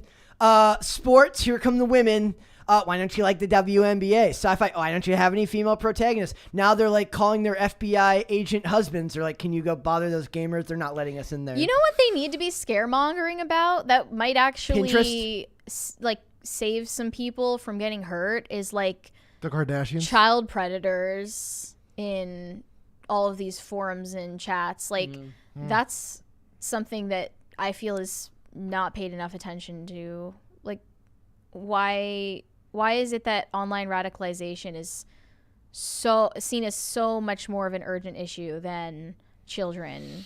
The best one is like radicalized hurt. To do exercise. That one was how dare you lift Don't weights. you dare get in shape. I remember there's a couple of articles about how working out is alt-right. based. Yeah. Well, self-improvement in general. There's a great meme called The Improver, and it's about I saw it. It's like 4 O's in Improver, and they talk about like, do you take cold showers without anybody telling you to? You might be an extremist. You could definitely be an extremist. R said, "Memba Anita Sarkeesian." Oh, I'll never forget, baby boy. Is the Gamergate movie still getting made? I need to know. Well, dude, you know that's gonna be some. Do you mean like a dramatized version? Yeah, there was like a Vice movie being made about Gamergate, like a documentary, like an Elliot Page was wow. was supposed to be in it, right? Like, am I having a stroke? Like, that's the thing. Who would Elliot Page be playing? It was a movie about chat. Help me out. I wonder who could they get to get the snark and absolute distastefulness of Anita Sarkeesian. It would have to be herself. I don't think anyone is at that I mean, Hillary Clinton maybe, but I don't think anyone else is at that level. Any prominent actresses no way. able to do that. No one is at that level of snark and distastefulness. You know, Hillary Clinton has like like an actual novel out about like an evil Secretary of State. Really? It's like a fiction. It's like fiction. Oh yeah, we saw it this weekend. It was like well, it was probably ghost written anyway. But it was like about an evil. It was like the president picks an evil Secretary of State or something like that. And the whole time I was looking at it, I felt like I was like literally having like a weird seizure. Like it's like the way it's describing it. It's like describing her actual life. It was like her and it described her relationship with Obama because her and Obama didn't like each other, from what I understand. But yeah, that's an actual book she wrote. Interesting. Wow. 1000-Foot Deep End said, "Frivolity sounds a lot better than frivolous for PCC. It's more jolly sounding." Yes. Frivolous makes it sound like it's unimportant and stupid. Frivolity sounds like we're having fun and superfluous. Effervescent, even. Effervescent. We love that word here. Johnny Derp said, "If it hadn't been for the satanic panic of the 80s, I probably wouldn't have been half as interested in heavy metal and Dungeons and Dragons." They do that to you. It's the Streisand effect. By the more attention that they pay to it, the worse it makes it, or the easier it makes for people to find access to it that wouldn't have normally gotten there. Yeah, like why else would Marilyn Manson have thought himself so cool and subversive, other than getting blamed for a school shooting? Yeah, that was a thing. It's weird too because I can't think of like now that's kind of like it feels like politics have done that, right? Like by overblowing it, you push people the other direction because people can sniff out when it doesn't feel authentic. And when it's whether it's Tipper Gore pushing back about heavy metal rock music, or a bunch of whiny establishment people pushing back on politics, or in video games, people can smell when something feels orchestrated and very, very authoritarian. Mm-hmm. Charlie Red said, "Since Mortal Kombat, the authoritarians have come after video games. If video games cause behavior, then why are we all not wizards and knights?" That would be cool. I mean, we do have people who roleplay as what a those great things. point. And somebody in the chat, this is not a super chat, did point out that it was a Gamergate movie from BuzzFeed. Which is somehow worse. Even worse. Imagine. Sometimes, like, okay, guys, I'm gonna let you know a little secret. Sometimes, like, when I'm looking for topics, like, and there's like, I'm struggling to find like a good end of show topic I literally have to put on like a trench coat and like a hazmat suit to like then go into BuzzFeed. And it's just awful. BuzzFeed is awful. BuzzFeed's the worst. Matt said, "Why doesn't Lids believe Gamergate? Enlighten her." I mean, believe Gamergate? What does that mean? She's a Gamergate denier. She says it never happened. She's like, I don't know. That sounds like that sounds like a. Lydia's the We'll Fed. have to ask her about it. Lydia might definitely be the Fed. Caper2X said, "Hey Feds, who is the NCIS agent? Me. Font? Me. Make mine Marvel. I get to be the NCIS agent. Because you love NCIS. Because I love the show. All three. And you've been so unfairly judged by Luke Rudkowski for watching NCIS. I kid you not. They use my Netflix account and then How make some dare passing they? comment about the fact that lots of NCIS. So they're like, it's just one show. Because the other ones aren't on there. I know that because I love that show. But I'm feeling very judged. In a way, you know how normally when people say, I'm feeling judged, it's actually something they feel really proud of, but it's supposed to be like a humble brag. I was feeling unfairly judged. Are you humble bragging about watching NCIS? No, because that would be ridiculous to do that. I'm not doing that. It's so I felt unfairly Good taste, judged. though. Yes. The last of my kind said, surprised y'all weren't issued a beanie at Timcast. LOL. I got given a beanie here. An official Timcast beanie? No, just a beanie. Okay. I do have a pretty Timcast nice, beanie. I have this no Weren't step you on given a snack. beanie the same day? Didn't you get a beanie the same day, remember? In the kitchen? Actually, we I got don't shoes think here. so. If you remember, we got shoes I here. tried on the Timcast Vans, yeah, and they looked ginormous on me, so I didn't take them home. Well, perhaps if I'm ever like down and out, I'll have to sell mine. Like when all else fails, I've got mine. You'll auction that Vans? off. Yeah, mine have never been worn. Matt, Me neither. I don't wear low top shoes. Case of emergency. Matt said, has Dane spoken to Tencent involvement in games? Dane, thoughts? What is this? That's a really convoluted thing. So Tencent is, I think, the equivalent of Google, Facebook in China. They're very big in our film production here in Okay. America as well. I don't know what their involvement in games are. However, with the portfolio of a company like that, I'm guessing they have to have some involvement in games. Nathan Settlemeyer said Steam has the female protagonist tag on Beyond Two Souls. Triggered the F out of me. Dane, you need a Steam Deck. It's amazing for emulation. This whole thing right here is a huge case of deja vu right now. Holy crap. You're getting really bad deja vu right now? Like, I feel like we've had this, like, even looking at the chat right now, like, it's still going. I'm freaking out, man. Whoa. I feel like we've had this, like, they're talking about, what's Ryan Long's friend? Chuck, you know what I'm talking about, right? The dude who does stand up with him. They're talking about him in the chat. Danny Polshuk. Yeah, like this whole thing. I feel like we've been here before, and I'm losing my mind a little bit right now. Maybe I'm having a seizure or stroke. Okay. Okay, let's move on. Let us know if it's a medical let's emergency. try to find something. Yeah, keep going. Okay, Bad Adam 12 said, Lifeline was a voice game where you spoke to the protagonist and told her what she should do. It was like Resident Evil, and it kind of worked, but was frustrating to play. I never played it. Dane? I think I've heard about it. Is it like a Super Nintendo game? Like a super old Nintendo game? I think so. Sorry, can't help you, but this next chat is very difficult to decipher, but Matt said Steam PRVT. That's either private or pervert, one of the two. CO Amazon Fed pushing Luna and making back LOR money symbol. I can't for the life of me understand. I think he's talking about a crypto called Luna that's being pushed. Okay. The Last of My Kind said the perfection that is Batman under the Red Hood would have never existed if fans wouldn't have voted to kill Jason Todd in the comics. Same with Ugly Sonic and the Snyder Cut. Sometimes it works. You gotta admit that. I mean, that's like fundamental changes to character. The Red Hood one's the best example there. The Snyder Cut one, it's not like they voted on what the Snyder Cut would be. They just got it made. That's not the same thing as like having an actual impact on the story. But the end of the Red Hood one is correct. I guess the design of Sonic also didn't fundamentally change the story. No, it just changed what he looked like. But those are good examples. But like I think the Jason Todd under the Red Hood one is absolutely the best example there, but that wasn't that was from a comic. So. All right, guys, let's move on. Now that we've discussed Homeland Security, right? All right, so let's move on to trauma. Would you like to introduce trauma, Mary? Sure.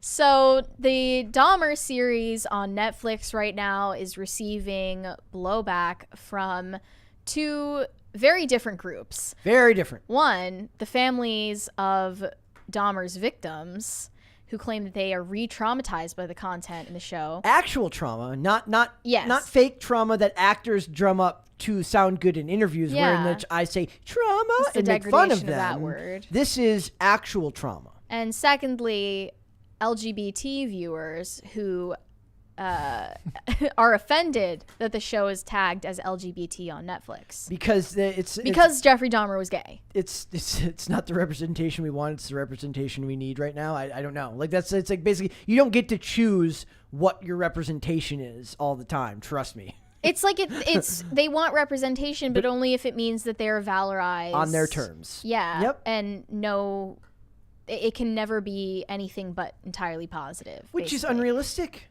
You can never be portrayed as a villain, and even if it's a historical fact, Gotta change it. you have to change it Actually, or silence it. That would be really funny if they were like, if they start being the ones to push back and say, we don't want this character to be gay. You know, That'd be they're awesome. gonna make Jeffrey Dahmer straight Yeah. and rewrite history so that all of his victims were female. Yeah. Like, I was playing on Steam and Well, like it's interesting. My issue with the Dahmer series really is that they should have stopped with the My Friend Dahmer film that starred Ross Lynch from Disney. Actually, did you watch the one with Zac Efron? the Ted I Bundy saw it. I didn't one. see Yeah, it. I did. I watched that one too, and I thought that one was actually better than My Friend Dahmer. Okay. But both were really interesting. There will never be a shortage of fascination with you ladies will always Dude. keep it's women, man. They For real. love true crime. I don't think that true crime is generally that interesting. I found it interesting to watch former Disney stars switch their career path over to playing more serious roles and dark stories. The My Friend Dahmer film was more interesting to me also because it covered Jeffrey Dahmer's life before he started killing people. Yeah. Like it showed his upbringing, it showed his friendships and who he was known as before. The memes of like they were a happy family until they weren't, and then it just makes the image negative or black. Like it inverts the image. The way Ross Lynch played Dahmer, I think it showed it did show how his sexual orientation was repressed, just like everything else he repressed. Yeah. So it is relevant to his character. So it says on Thursday, a Twitter user named Eric, who is Isabel's cousin, tweeted about the series that a scene in particular says, quote, I know true crime media is huge right now, but if you're actually curious about the victims, my family, the Isabels, are pissed off about the show, Eric wrote. It's re-traumatizing over and over again for what? How many movies, shows, documentaries do we need? I kind of fall weirdly... Like, a lot of times I'll read articles that say, like, how many of this do we need? And I get annoyed because it's always written in a snarky way. But there is a question of, like... It is true. Well, I don't know if it's true, but I do say, how many times do you think you can do it and actually do it well, right? Like, is the one you're making actually going to become the seminal work of this person? Yeah, are you improving on what has already been done? Yeah. That's the question. But because true crime is trendy right now and dramatizing real stories is a lot easier than writing a fake story of your own. They're like, look, we've made 5 shows about criminal women this year. We got to do at least one guy. They're like, who can we do? They're like, Dahmer. Oh, yeah, that guy. We can do him. Yeah. That's what they do. Then the Menendez brothers get one every few years as well. Yeah. So this Twitter user is saying he has to watch a recreation of his cousin having an emotional breakdown in court in the face of the man who tortured and murdered her brother. And Which, by the way, that likeness is uncanny. yeah. They flip the hair, but other than that, I mean, don't watch it. yeah. What do you want me to say? Well, he said he's not telling anyone what to watch, at the very but he's just pointing out that it is kind of insane, It right? is. Like it's an insane situation that someone would see their families trauma dramatized and made into a product. That is a crazy thing. Like, it's right to point it out. It's weird how that's like it's not a call for censorship. No, but it's a genre in and of itself. It's a cynical one. I mean, they had an Astroworld documentary made within like the first 6 weeks of it happening. Yeah, like there is a market for that type of stuff for people who are just more I mean, I have to admit, if I'm watching it, I'm not going to be feeling particularly good or bad about it. I think it's more that he's trying to point out that it's hypocritical for them to say that they are making this series with respect to victims, honoring the dignity of the families. He said, my cousins wake up every few months at this point with a bunch of calls and messages, and they know there's another Dahmer show. It's cruel. Yeah. Yeah. How do you get away from it? Contacting these people is completely out of line. But didn't they also say in this that they weren't contacted or offered money? Well, it's sort of like either way, would it be better to contact them and offer them money, or to not contact them or would at all it be and better, make it all anyways? Yeah, to not contact them at all and make it, if that's what you think have they should, to do. because if they're gonna give it like a particularly dramatic rendition of their character, I don't know. It's kind of messed up. Someone acting on your behalf and portraying your emotions on film. You know, that would disturb me. Mm-hmm.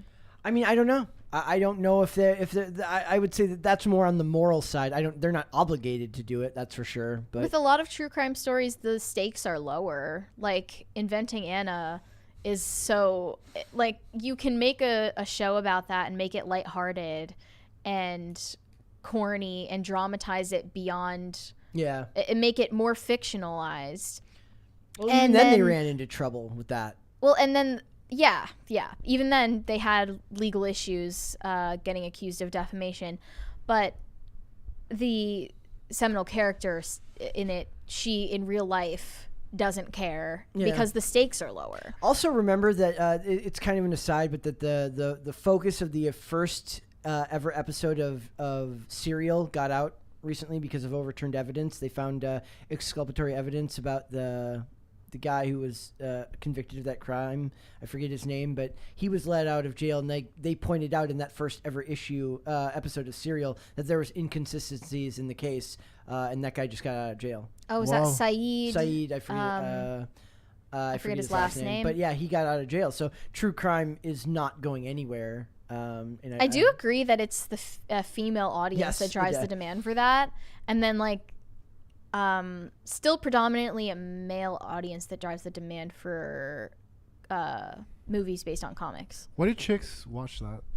True crime? Yeah. None of us guys are coming into your true crime space saying, hey, let's change this. Needs to be more guy oriented. Am I right?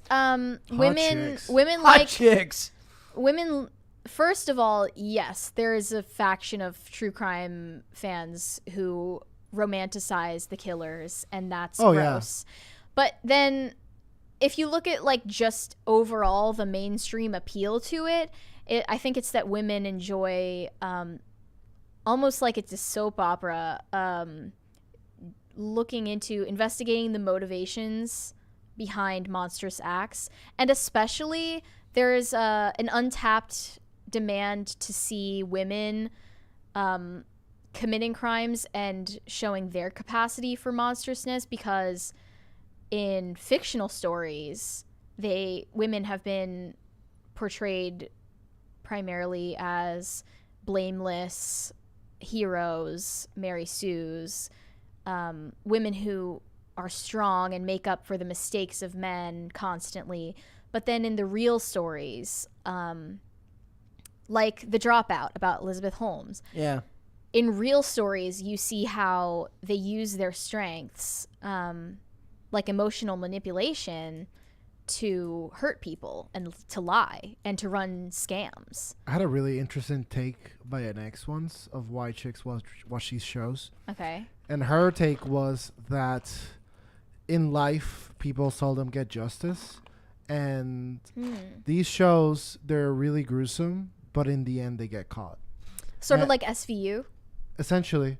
Because we were also talking about SVU and how that's been criticized for giving viewers an Highly unrealistic portrayal of the likelihood that victims can get justice, because it rarely happens in the real world, and it gives people an we used to watch Criminal Minds together. Love that show still too. Right. I also want to put those shows are accused of giving people false favorable ideas about law enforcement and about the possibility for justice. Is it also that there's like when women commit monstrous acts, it tends to not be the same kind of easy to follow narrative? Like what Elizabeth Holmes does or what somebody does with emotional manipulation is a lot different than a purely violent act, even though a lot of it can have those ruining things someone's are life financially can absolutely lead someone to off themselves or reputation. It's indirect, and they're usually motivated by greed and by pride and by envy. It's like the girl who accused the two like Duke basketball players of R-wording her, and then like when they found out that they didn't do it, she like laughed and like scoffed at the judge who gave her like a year in jail. Yeah, where's the true crime story about that? She like rolled her eyes at the judge when he gave her a year sentence, and that to me is every bit as like those dudes' lives are over. They were scholarship basketball players. If I remember correctly, they were scholarship athletes whose lives are now never going to be the same again. And her response is to laugh. They didn't even get invited back to school, I think. No. So I mean, and they wouldn't have gotten the scholarship back anyways because they'd been past their prime age, right? So it's like that is every bit as awful and monstrous.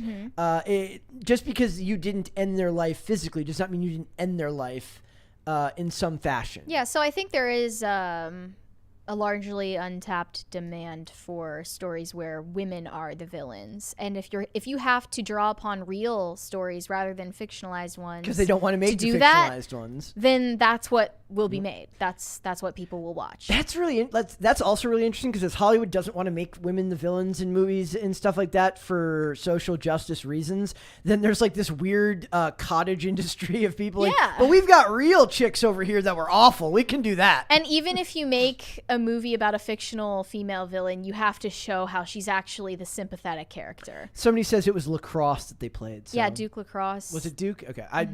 That story was so long ago that... they also memory hold a bunch of details about it. Well, and that's the thing. The less attention something gets, the harder it is to remember. Like, a lot of times, like, when something bad happens, like the kid who was just hit... The kid who was just hit in the car by the crazy dude over the political argument. I had to like write that kid's name down, and even now off the top of my head, I don't remember it off the top of my head. But I remember like when these things happen, because it's not everyone remembers Kyle Rittenhouse's name, but nobody remembers the stories going the other way because they're not publicized widely.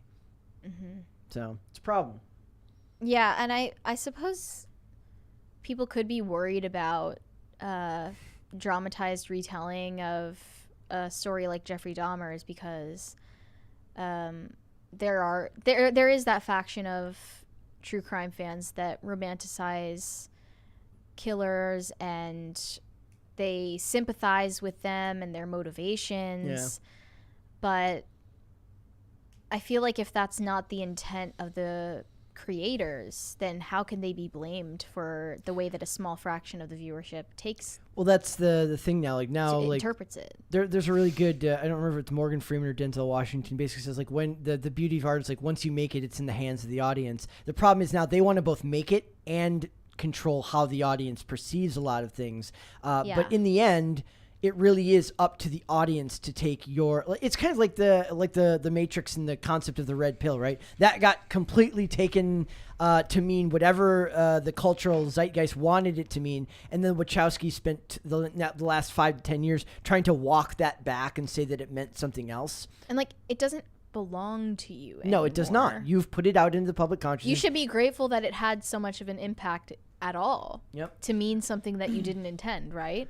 So it says, so here it is, Netflix slammed for LGBTQ. They tagged the movie with that tag on it. And it says, Netflix's Jeffrey Dahmer series has caused quite a stir for its gruesome subject matter, and now it's done the same for some viewers who have noticed it was given an LGBTQ tag. Well, isn't that the actual purpose of a tag, right? To label the content what it actually is. Mm-hmm. And technically, the subject matter does fit there. It's just gruesome. It's a gruesome adaptation of that subject matter.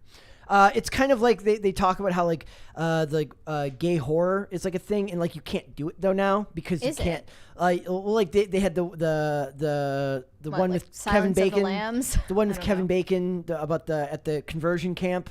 But a lot of it's predictable because in a lot of the internet it's called the bury your gays trope, meaning that they kill those characters off. So you can't kill the characters off, which eliminates a lot of the actual ability to have drama, because if you know that due to social sensitivities, they're not going to dare kill these characters off lest they be called names. There's not any actual danger to those characters. And it's absolutely true that like Jeffrey Dahmer, his existence and his life and what he did to young boys and men, it runs directly in the face of the narrative right now, which is that if you are belonging to a certain identity group, that you are blameless. Yeah, so it says the show in question is Monster, the Jeffrey Dahmer story, a dramatization of the prolific serial killer and cannibal who was convicted of the brutal killings of 17 men and boys between 1978 and 1991. The Dahmer has been explored in many documentaries, films, books, and news articles in the past. One detail about his crimes that is often overlooked is the fact that many of his victims are LGBTQ and POC. Rashad Robinson, consulting producer on the show and president of Color of Change, said the show aims to tell the story of the victims and the impact that Dahmer and local leaders' compliance had on their communities. It's perhaps the reason why Netflix tagged the show as LGBTQ content, a decision that hasn't gone down well with viewers. So a TikTok user named Liz says this is not the representation we're looking for. Another says that she was livid and flabbergasted about the issue, highlighting the show as being tagged as LGBTQ plus horror. She said, I feel like horror implies a certain level of fiction and whimsy that is entirely non-existent and inappropriate for the situation. There is maybe something to be said about, maybe you should say non-fiction horror. Horror doesn't feel like the right tag. Semantics. But it's also it's a dramatized version of it. So it's horror. Technically it's horror. But I think this is the internet, so everything comes down to semantics and transcribed thoughts. They highlighted that LGBTQ tag saying it associates us with a literal serial unaliver, cannibal, and amongst other things, and I'm not sure I can say on this app. So unfortunately, there's an argument to be made that like it's not like they put straight every time there's a straight serial killer, because that's the default for that's the societal norm, the average. But that's precisely why. But if you want, but as these companies make more Black History Month, elevate Black voices, Latinx content, they live to make these subgroups to make content easier to find. So unfortunately, this is just an example of one time you don't like what the tag is because it runs counter to what you believe the narrative should be. My issue with representation is the same issue I tend to have with diversity and with other catch-all terms. Yeah. No, sorry, more so than diversity, with tolerance. It's that the real definition of the word gets stretched so much. For example, tolerance is, you shouldn't define a word with a definition, but it is to like to tolerate. It's to be like, I don't really love it, but okay. Actually, we've kind of come to think tolerance means something more positive than it actually does. It doesn't. It literally is the bare minimum to coexist with someone without direct conflict happening.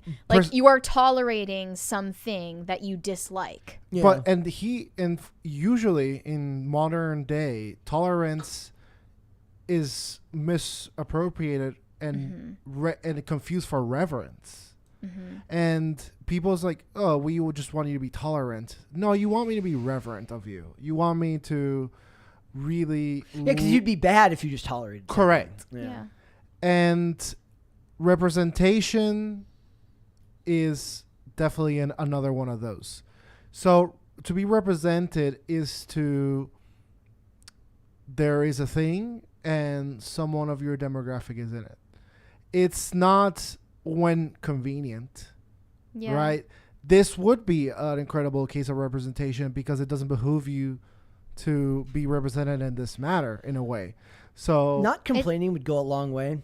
Like, yeah, no, Follow me. Okay, like every time there's a certain level of like whenever like you hear a story where like if you're for God forsake a CNN viewer who sees something that Fox says that you agree with, you're automatically like you get a positive feeling, or the other way if you're a Fox News person who hears something that CNN says and you're like, oh, okay, that was actually reasonable for once. Both sides could actually gain a lot more traction by being more fair to the other side, but nobody does it.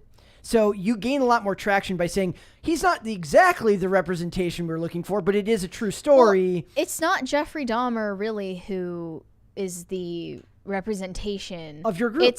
It's the fact that all of his victims were LGBT. Yeah. So you can't act like that's not a significant part of the story. And if they said you take the bad along with the good, the Dahmer case is a part of LGBT history, and it's important that people know he got away with so much.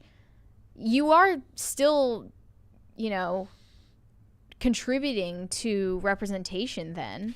Wouldn't the argument be that we were actually less biased back in the day when that wasn't an important part of it, when he was just a bad person who did bad things and nobody looked to further like what they're saying is they're saying you're going to label us by labeling this content as LGBTQ, which looks bad on us. Yeah, they're preempting the worst possible interpretation.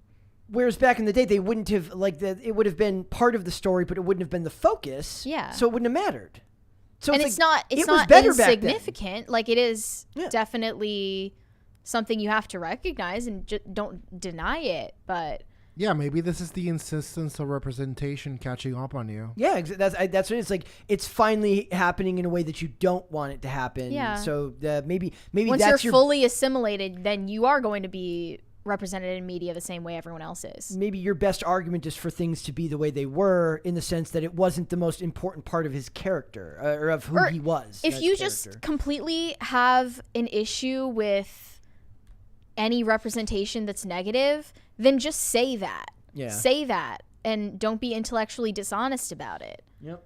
Just say that it makes you uncomfortable that Jeffrey Dahmer is being represented on Netflix, in a series on Netflix that a lot of people are going to see, and you're afraid that people are going to label all gay people as cannibals, deviants, which is dangerous, which obviously is ridiculous. Yep. But if that's what you're afraid of, just say that. Yep. Don't lie about it. So we can mock you accordingly for your stupid opinion. Yeah, exactly. Yeah, I mean, it does feel like that you've got your way for a long time as far as like wanting to be represented this way, wanting to be represented that way.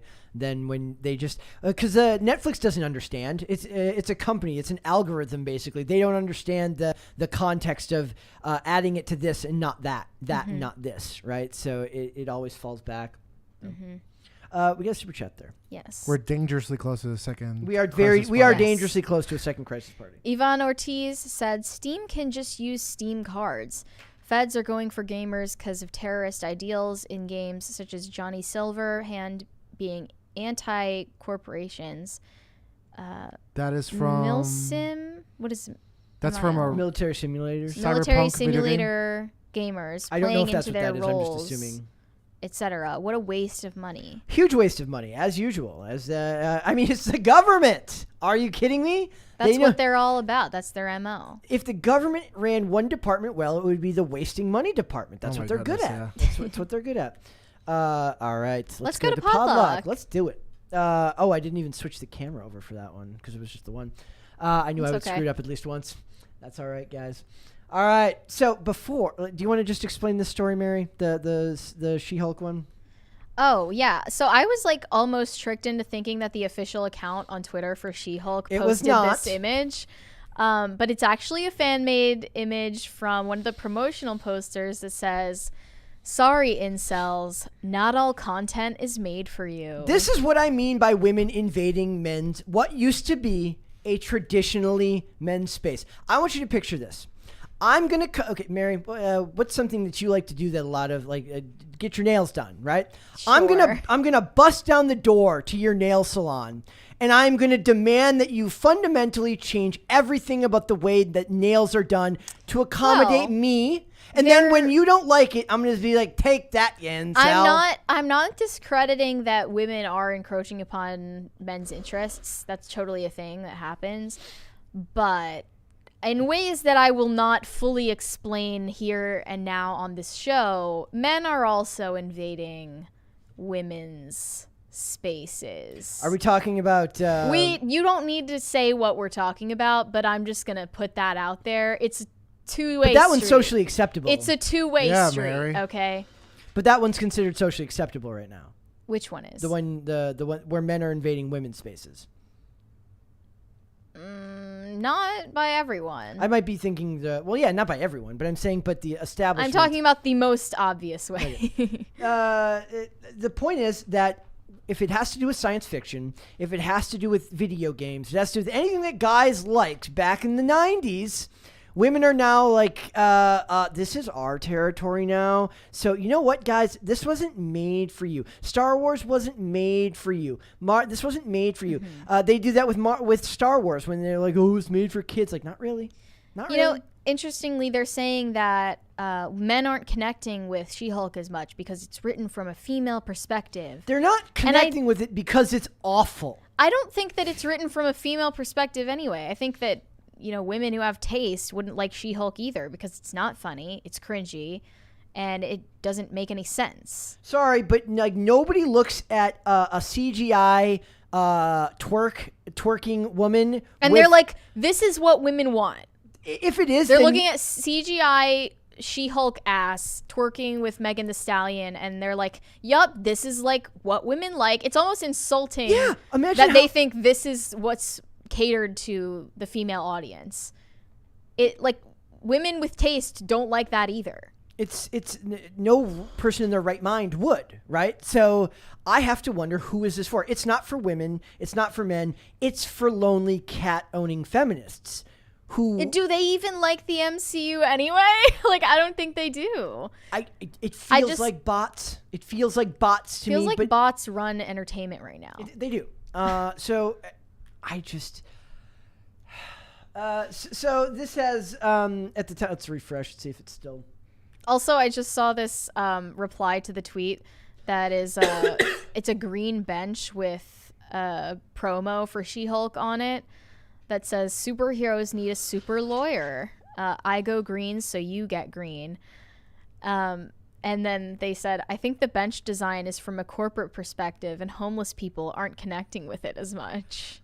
Because it has the railings in the middle that stop homeless people from sleeping on it. These people are just, they're nuts. They're nuts, dude. You know what it is? It's too many critical theory classes. It's too many liberal arts classes in college that teach you how to. I remember the reading the thing about the college course on the phallic nature of Star Wars dogfights of battles in Star Wars. What?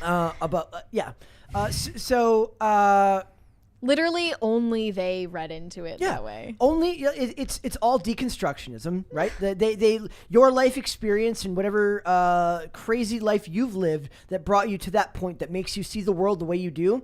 The problem isn't that. The problem is then attributing that to how everybody else has to see it. One of the most legendary Kanye West lines is, "I do it for the dopeness," and I feel that more people need that energy, specifically in the entertainment business. Because I feel every type of content that is made today is, I don't know why I said today that weirdly, but let's proceed. Any type of content that's being made today is done basically for anything but the dopeness.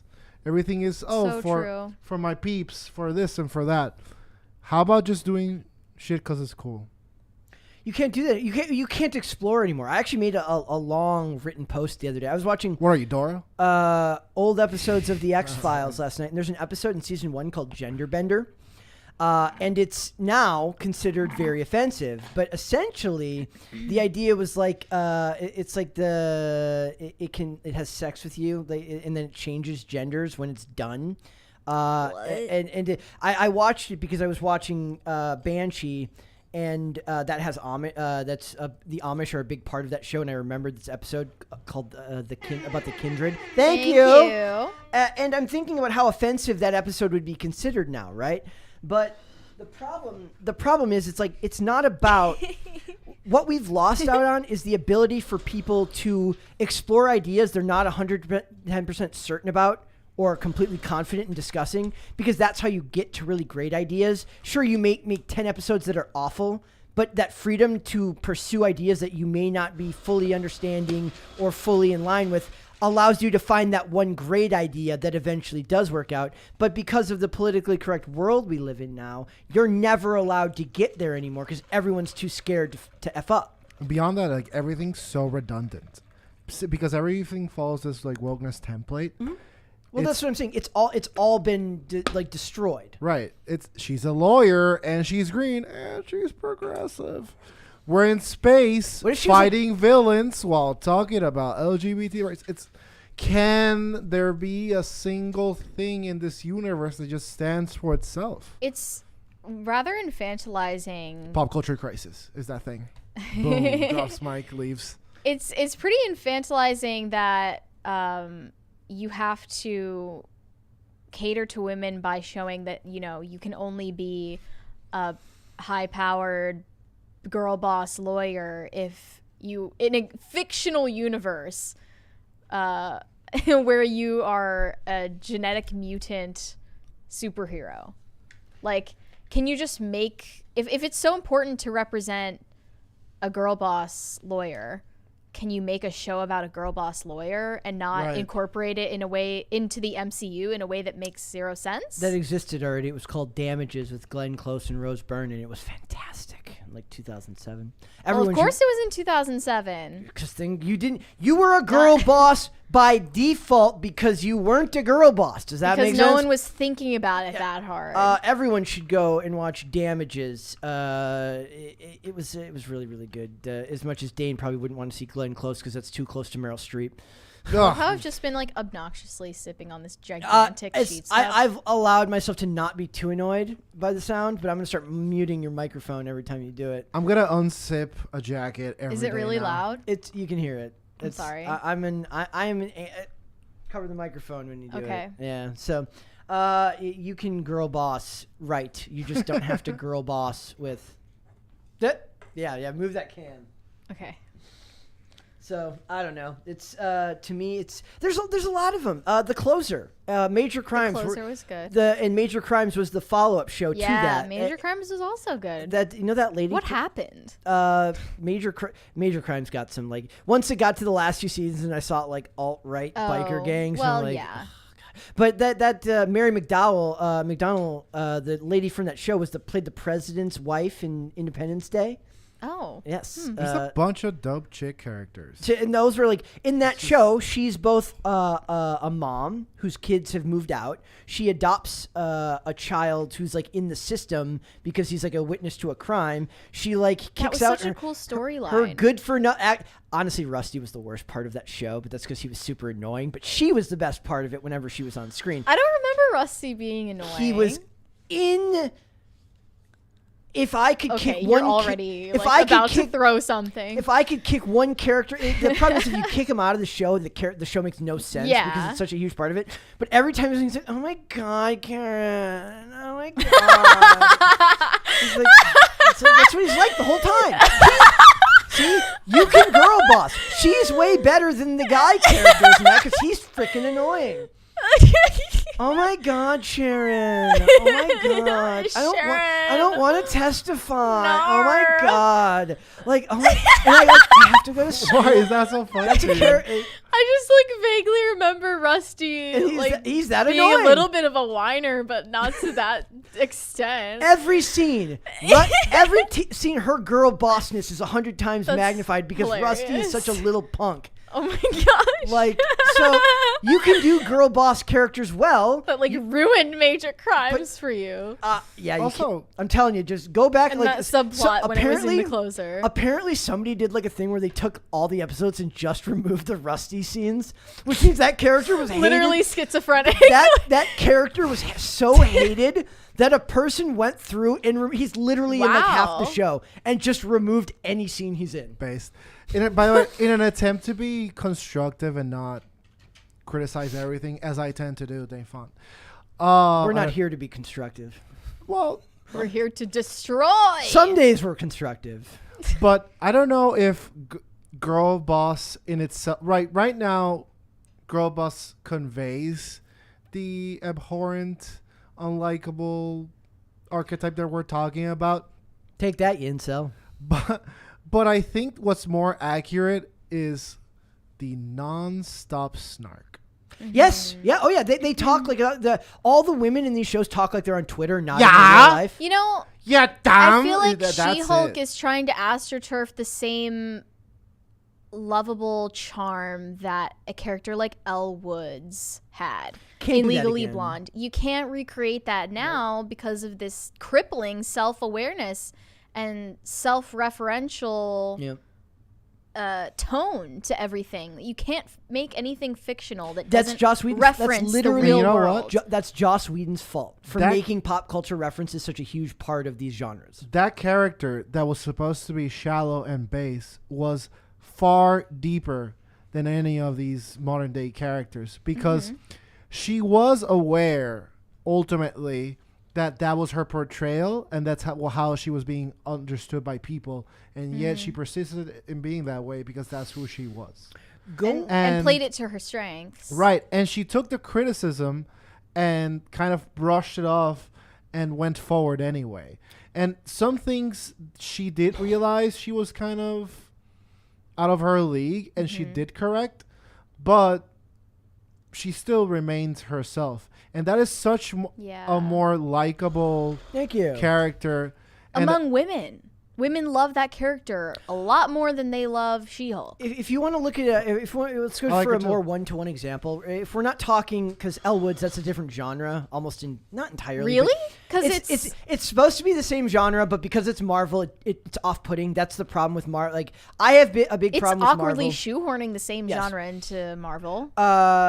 We could do a whole episode on the fact that one of the things Marvel is suffering from right now is that they've had to keep the same tone for most of their movies as a way of creating a textural, a contextual through line. So, even though the movies might have vague differences in tone, by making them all somewhat similar, it allows the universe to feel more connected. Now they're not trying to do that. So, Falcon and the Winter Soldier will feel vastly different from She-Hulk because they're not the same genre. One's trying to be a sitcom, one is not. But the problem is people are still looking at it as if they're all supposed to feel the same, which is why a lot of people have a negative impact to it, on top of the fact that it's just awful. But what I want to point out is a better one-to-one example would be Dollhouse with Eliza Dushku or Dark Angel with Jessica Alba. What a fun name. Dushku. Eliza Dushku. She's fantastic. Dushku. But those shows involved girl boss, female characters that talked like actual human beings that felt relevant to the worlds that had been built around the show, meaning that in what was even a Joss Whedon show, and it's not necessarily full of a bunch of it's got the quintessential geek character that all the Joss Whedon things have that does the pop culture references, but she does not make them in that show, and she feels unbelievably human and vulnerable because of what she's been made to be put through. And the same thing goes for Dark Angel. So that can be done. Yeah. It's just that the writers now don't have that ability because one, political correctness won't allow them to write the characters as human, and two, we as consumers will just continue to be force-fed and take whatever we're given. So what desire is there for them to do any better? Brett, you saw Suits, right? I love Suits. I love it too. Do you remember Harvey's boss? Yeah, Jessica. That's Gina Torres. Yeah, she ruled in that show. She had a spin-off that only went 10 episodes, but we'll skip that. Yeah, I'll forget it if you will. Yes. But she ruled in that show, and well, even his secretary, she ruled as well. Yeah, even the secretary was a powerful female character that was like basically Harvey takes her for granted, right? And then he realizes when she's not around that he can't actually do his job without her because of how important her work is, right? Right. And Jessica was the same way. And they're both like two completely different takes on girl boss. Yeah. Right. So one was somewhat serious, yet had humor when it was appropriate. She was cutting with her commentary, and she was deeply analytical, and she oozed experience and charisma and intellect. Jessica did. Yeah. And the other one was feminine wiles, beauty, deep charisma and likability. More humorous, cutting but sarcasm. It was the point of the character. Right. Yep. And none of them were this like deep snark. Like you lose people with that. What is the secretary? It's played by what's her name? Something Sarah Hot Rafferty. redhead. Yes, the ginger side did not extend all the way to Suits. Based. It's not Rachel. Rachel is the name of. Yeah, Rachel's what's her name? Meghan Markle's character's name. It's gonna bother me, but the point is that character she could cross over into snark, but never so far that it demeaned the character of Harvey, because the character of Harvey was so not high powered, but was Donna. Yes. So she could get snarky, but it was to offset Harvey and to put him in his place in a way that felt like she was reeling him back. Yeah. She wasn't debasing him. She was reeling him back to humble him just a little bit because he was so cocky. Yeah, and she had to. That was a delicate balance to find. It came from a place of love. Yes. Yep. And that's what all these different medias lack. They don't come from a place of love. They come from genuine contempt. Yes. And that's why it never lands. Yep. It always feels like there is a certain level of actual malice behind what they're saying that isn't there for more nuanced writing. Look at us with our cutting edge commentary. Yeah, that's us over here, guys. Let's move on. Do you want to do John Cena? I mean, you're the one trying to make this show push positivity when I'm all about the evil and destruction and chaos. This is very positive. And that's why we love you. That's why I'm here, I guess. This is positive in a kind of depressing way. I still say it's kind of depressing. John Cena sets a Guinness Book World Record for most Make-A-Wishes granted. Yeah. That was always his thing when he was wrestling full time, as he was the Make-A-Wish guy. Like, we love that he did that, but we don't love why he did that. I mean, that has to be somewhat emotionally taxing on him, right? It's gotta be. 650 Make-A-Wishes granted. So, terminally ill patients. That has to be very, very. I mean, maybe he's just has a healthy ego and it doesn't bother him, but I imagine he grows attached to at least some of these. He's done this hundreds of times. So it says, let this be clear, the particular competition isn't even close. As far as we can tell, Cena is smashing his own record when he passed 500 wishes back in 2015. That was also reported that was the most that a celebrity had ever granted to kids. If you do the math, the additional 150 wishes granted in the last 7 years averages out to 21 wishes per year. That's more than one a month. Mm-hmm. That's crazy. Like, that's a lot of your time. Yeah, and a lot of your, like, I know this is a trite phrase, but, like, emotional labor. And it shows that if he's willing to go through that, it means something to him. Well, I point that out, like, a lot of times when we, like anybody who works in, like, in hospice care or something like that, you can be as detached as you want, but it's going to get to you eventually. Mm. And it's not hospice care work that he's doing, but it's very close in that sense that these are people that, unfortunately, he's developing however temporary of a bond with that he knows aren't long for this world. And that's extremely, extremely sad, but it's extremely honorable on his part to do that. Well, I see some pushback, though, in the comment section. One commenter said, "You people are so naive. This is a Chinese ploy to prop him up after the backlash he received for kowtowing to the Chinese government by saying Taiwan is not a country. Look it up on YouTube. Look at the way he kowtowed to China. The Chinese are very underhanded. He did do that. They now have a new mouthpiece in John Cena." So this is apparently CCP propaganda. So Xi Jinping's like, go make these kids stay, even though he was doing it years before. However, 7D chess. If this is CCP propaganda, you know that I like it even more. A lot of people hate him now. I like my point is to not care one way or the other. Yes, he kowtowed to China.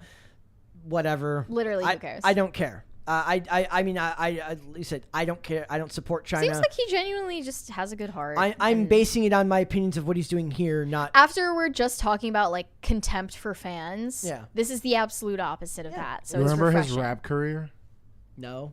What? I mean, I remember his character as the doctor of thugonomics when he was at WWE. He used to rap, and it was like wholesome rap. That's cute. It wasn't. No, it wasn't. No. So the dude went to Europe to meet with a Ukraine refugee. One mom told her son that they had to flee their home to Ukraine because they were going to meet with John Cena, who was their kid's favorite. And Cena heard about it and went there to meet up with the family. Is this true? I hope this is like a fanfic. Yo, chat's lit. Yeah, so it's just the entertainment industry is full of lowlifes, but this guy is a true superstar. Depends on who you ask, apparently. I bet the chat probably doesn't agree with us. The chat's like, ni hao, kids. Yeah. Like I said, it would make us hypocrites every time we go see a movie that has any Chinese financing whatsoever. Like, no. I mean, that's unavoidable as consumers. I don't support. I think what he did was absolutely bending the knee to China, but I also believe that he was probably under contract and was forced to do it with threat of like take the money back that they gave him, or like get in trouble with the law. I thought they were going to take the movie out of their markets, I'm guessing. I mean, would he have?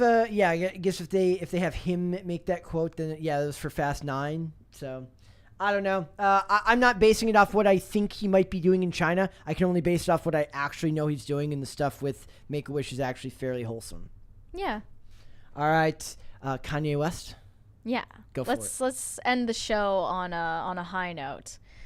Kanye West is in mourning with the UK because, as he said on his Instagram story, he lost his queen too. I like how he makes it totally about him. Wow. And I remember that we covered immediately after Queen Elizabeth died, how Kanye said that this prompted him to end all of his beefs, turn a new leaf, and embrace enlightenment. No more drama, no more trouble. It got to him. He made it about himself. He said he was leaning into the light and releasing all of his grudges that day. But I love this because obviously I'm totally for Kim Ye getting back together. And I hope that Kim Kardashian saw news of this and smiled at her phone. That's all. Oh. Don't you think? That's adorable. Do you agree? I do. You guys know my stance. That Kim Ye shouldn't get back together? Yeah. You save yourself Not from a bad one, sir. Not based. Is it not? Chat, comment on chat. Is it based or not? I don't know. I still want to mention Adam Levine before we go. Sure. I do. So I have a feeling that there's going to be a womp womp womp at least once a week for Adam Levine for the rest of the time. Before you do, your body is looking absurd. See, that was horrible. we really should have had like a mock-up of like somebody saying that to Mary and use that as like a weird meme to post. This is why we need a subreddit for our meme review. Guys, get on it. Meme review. Yes. And it would be something about, like Adam Levine hits up Mary and Mary's like, hey, you want to be on Pop Culture Crisis? And he's like, oh my God. That show's absurd. Your takes are absurd. Your takes are absurd. There is, like I said, there's a great one where it's like, it shows that somebody sends somebody a picture of like a box of the body of Christ that it literally says the body of Christ and it says, oh my God, your body is absurd. So the memes have been off the chain. Auburn student. Off the chain. You like that? Calling back to the 90s. Auburn student accuses. I'm sorry, but it is now an accusation to send flirty messages because we are in a hellscape of society where it's okay to show awful stuff on TV. It's okay to be a generally awful person. But if you send flirty messages while married, it's something akin to the R word, I guess. I mean, I think he should be made fun of and shamed for sure. Yeah, because his game is trash. His game is trash, and he has a hot wife that he's ignoring. Is it a weird type of reverse Darwinism where like rich famous people just don't have to sharpen their skills because women just come to them? Maybe. I didn't know that women were thirsting after Adam Levine enough for him to think that this is game. My favorite part is that this woman has like 4,000 followers, and I contend. And they called her a model. Yes. Like, you're just a normal person with a few thousand Instagram followers. I would contend that there is no timeline in all of the multiverse where Megan Thee Stallion or whatever today's pop icon female sends some dude with 4,000 followers a message that says your body is absurd. Well, holy you guys know me. I'm not one to hate on bros, but goddamn, white boy game is freaking atrocious. So, could you teach Adam Levine a thing or two? I think I could teach him about 1 or 2, 3, 4, or DMs. 5. A honestly. college student from Alabama alleges that Adam Levine sent her flirty messages and regularly commented on her legs and glutes. Well, that's good. Well, maybe he's just maybe he's following her workout routine. I think that he should comment on her page publicly if he's going to say anything. That's all. 21-year-old Ashley Russell runs a health and exercise Instagram with a following of just over 4,100 fans that tune in to see her workouts in progress and her fit physique. According to the Daily Mail, it says Russell claims that one of the people who's been mesmerized by her images and videos is none other than Adam Levine. She is the fifth woman to come forward. That is a ridiculous That's language. the language. The language is ridiculous. I've been flirted with. I have been flirted with by a married man. She is the fifth woman to come forward with allegations. Whoa. Again, this language. That's crazy. With allegations that Levine, who's been married since 2014, engaged in inappropriate conversations with them. Look, get the F out of here with your weird, selectively moralistic Puritan bullshit. Yeah, it is selectively moralistic for sure. But if she's going to be an e-thought, right, stop it with the language about coming forward and allegations and blah, blah, blah, blah, blah. Just post the screenshots to flame him and for everyone to laugh at him because it's all, it's just fun. Like, we're all just having fun on the internet, right? At the end of the day. We're trying Is that allowed anymore? We can flame Adam Levine for having no game. That should be the reason. Let's focus on that, without guys. leveling allegations. Why does it need to be this serious? It should be mockery of the fact that this guy is in a tax bracket uniquely his own, and it's basically he has opposite game to his tax bracket. Yeah, like he has like 7th grader game. Russell, your body is absurd. Can he get cyberbullied without it turning into some weird Me Too angle? Russell claims that Levine began engaging with her on Instagram in early March by liking her posts and sending her direct messages that encouraged conversational responses. Oh, wow. Oh, my goodness. According to apparently not very well. The senior at Auburn University says Levine made regular comments on her physique. Well, you're a model, a fitness model, so comments on your physique are probably going to be more common than your take on Keynesian economics. Guys, my guess. Breaking news: there is a pop culture crisis subreddit. There is? Yeah. What does it say? That we're all China. How many people are in it? Thank you. I don't use Reddit, so I don't know these things. 27 members, 5 of which are online. Guys, more memes. Are there memes? Any of them? There is one of you. I want to get back. Okay. Before we get, I would say, he asked, I like the question, he says, you're in college, right? Like, what is that? He's like making sure she's not a senior in high school. Yeah. Levine reportedly... It's just like you're putting your whole career on the line. Nice work on legs. # commitment, he wrote. The dude just, you know what? The dude, he's such a clown. He's a clown. He is a clown. I love it. You know what? I feel bad for him. Nobody's commenting on him saying your body is absurd. That's his own. That's, maybe I'll send him a message. His poor wife. I can't stop thinking about his poor wife. Actually, his wife, she's probably getting so many messages that say, oh my God, your body is absurd. How about I could treat you so much better than Adam Levine, ma'am? I'm gonna Please give me a chance. I'm gonna hit his wife with some legit game. Go slide into Adam Levine's wife's DMs. I'm just gonna Latino heat her. Literally. Did you just give me an Eddie Guerrero reference? Yeah, dude. Oh my God. Lie, cheat, and steal. Lie, cheat, and steal. I love that you get it. All right, let's go to Super Chats. Okay. But the point is, guys, we will probably have at least one hilarious... I have a feeling this won't end anytime soon, that there will be Adam Levine womp womp womps for a very long time. I hope so. I hope it's a gift that keeps on giving. It will be. DC said, yet every Catholic in TV and film has to be portrayed as abusers and just take it. I don't know if that's true exactly. I mean, there are unfair stereotypes about Catholics. There are unfair stereotypes about every group, every identity group. And you can't You have to lean into stereotypes in television because you have to show ridiculous examples because it's part of the storytelling process. I would say but you can't take that seriously and take that personally if you're part of that group. Also, I don't think that they show, in general, they're going to show a lot of like modern day like they're not going to show fundamentalist Catholics on TV. They're not going to do that. That's not going to be a thing. It's going to be what would be like the modern, a more modern version of it from most modern churches, because that's where most of the culture is at, and they're looking to meet the culture rather than go one way or the other.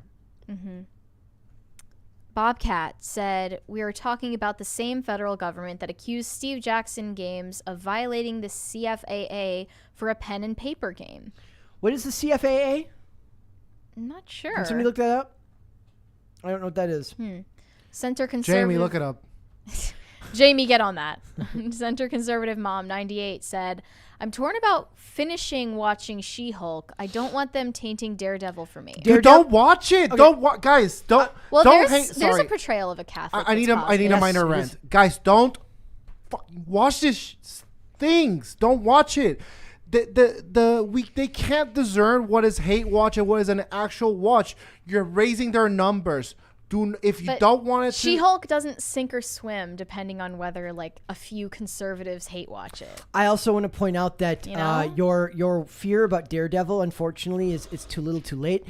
As far as I'm concerned, that character is destroyed.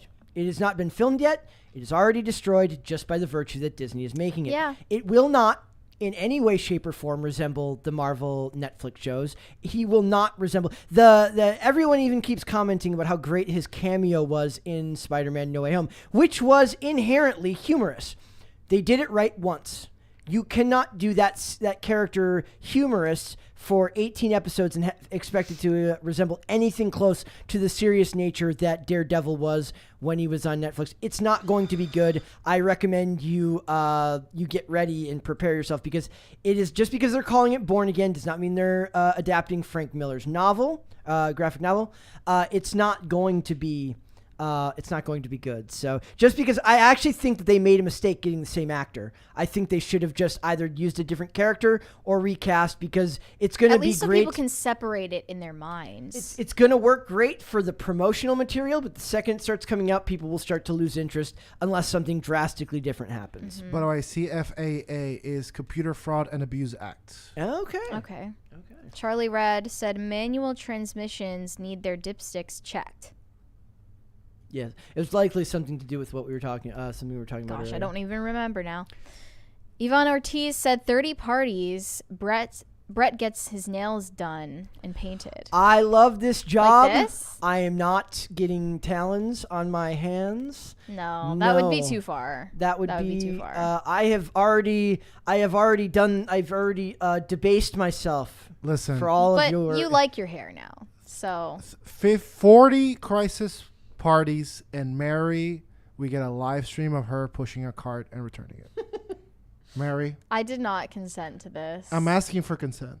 So woke of me. And I am denying it. For 40? Denied. 50. Denied. 30. Denied. 100? 30. You cannot name a number 30. that I will betray my principle of not returning carts. Okay, well. I'm kind of hurt right now. Waffles Sensei said, "Did Brett watch Survivor yet? And how did it go?" Brett is still a hypocrite. Or Brett is still a well. A there breaker you go. Brett is still a hypocritical breaker of promises. We all have things that we don't follow through on. Well, good for you guys. That is true. Yeah. Guys, I watched Survivor. I don't like your we tone. all have our limit. I don't like the your tone. latest season. I don't like your tone. I don't like your tone. Follow much. me at Twitter at Dane Fawn and talk to me about Survivor. 1,000 Foot Deep End said opinion on Rizzoli and Isles, girl boss or not. Okay, I have a lot to say on this. Wow. Rizzoli and Isles is a fantastic show. Once you get through seasons 1 through 3, usually these things go the other way. Why did I memory hold this? Rizzoli and Isles is absolutely a feminist show. If they made it even 2 years later, they would have been gay. The characters would not have been allowed to be best friends. No, it's absolutely true. Okay. I love Angie Harmon, who is a known conservative, by the way. Sasha Alexander is fantastic. The show becomes more of an ensemble cast around season 4 when Bruce McGill's character kind of takes an even bigger role. One of the other actors, there's an actor on that show that committed suicide, like in the 3rd or 4th season. And I love that show. It has a lot of heart to it in those later seasons.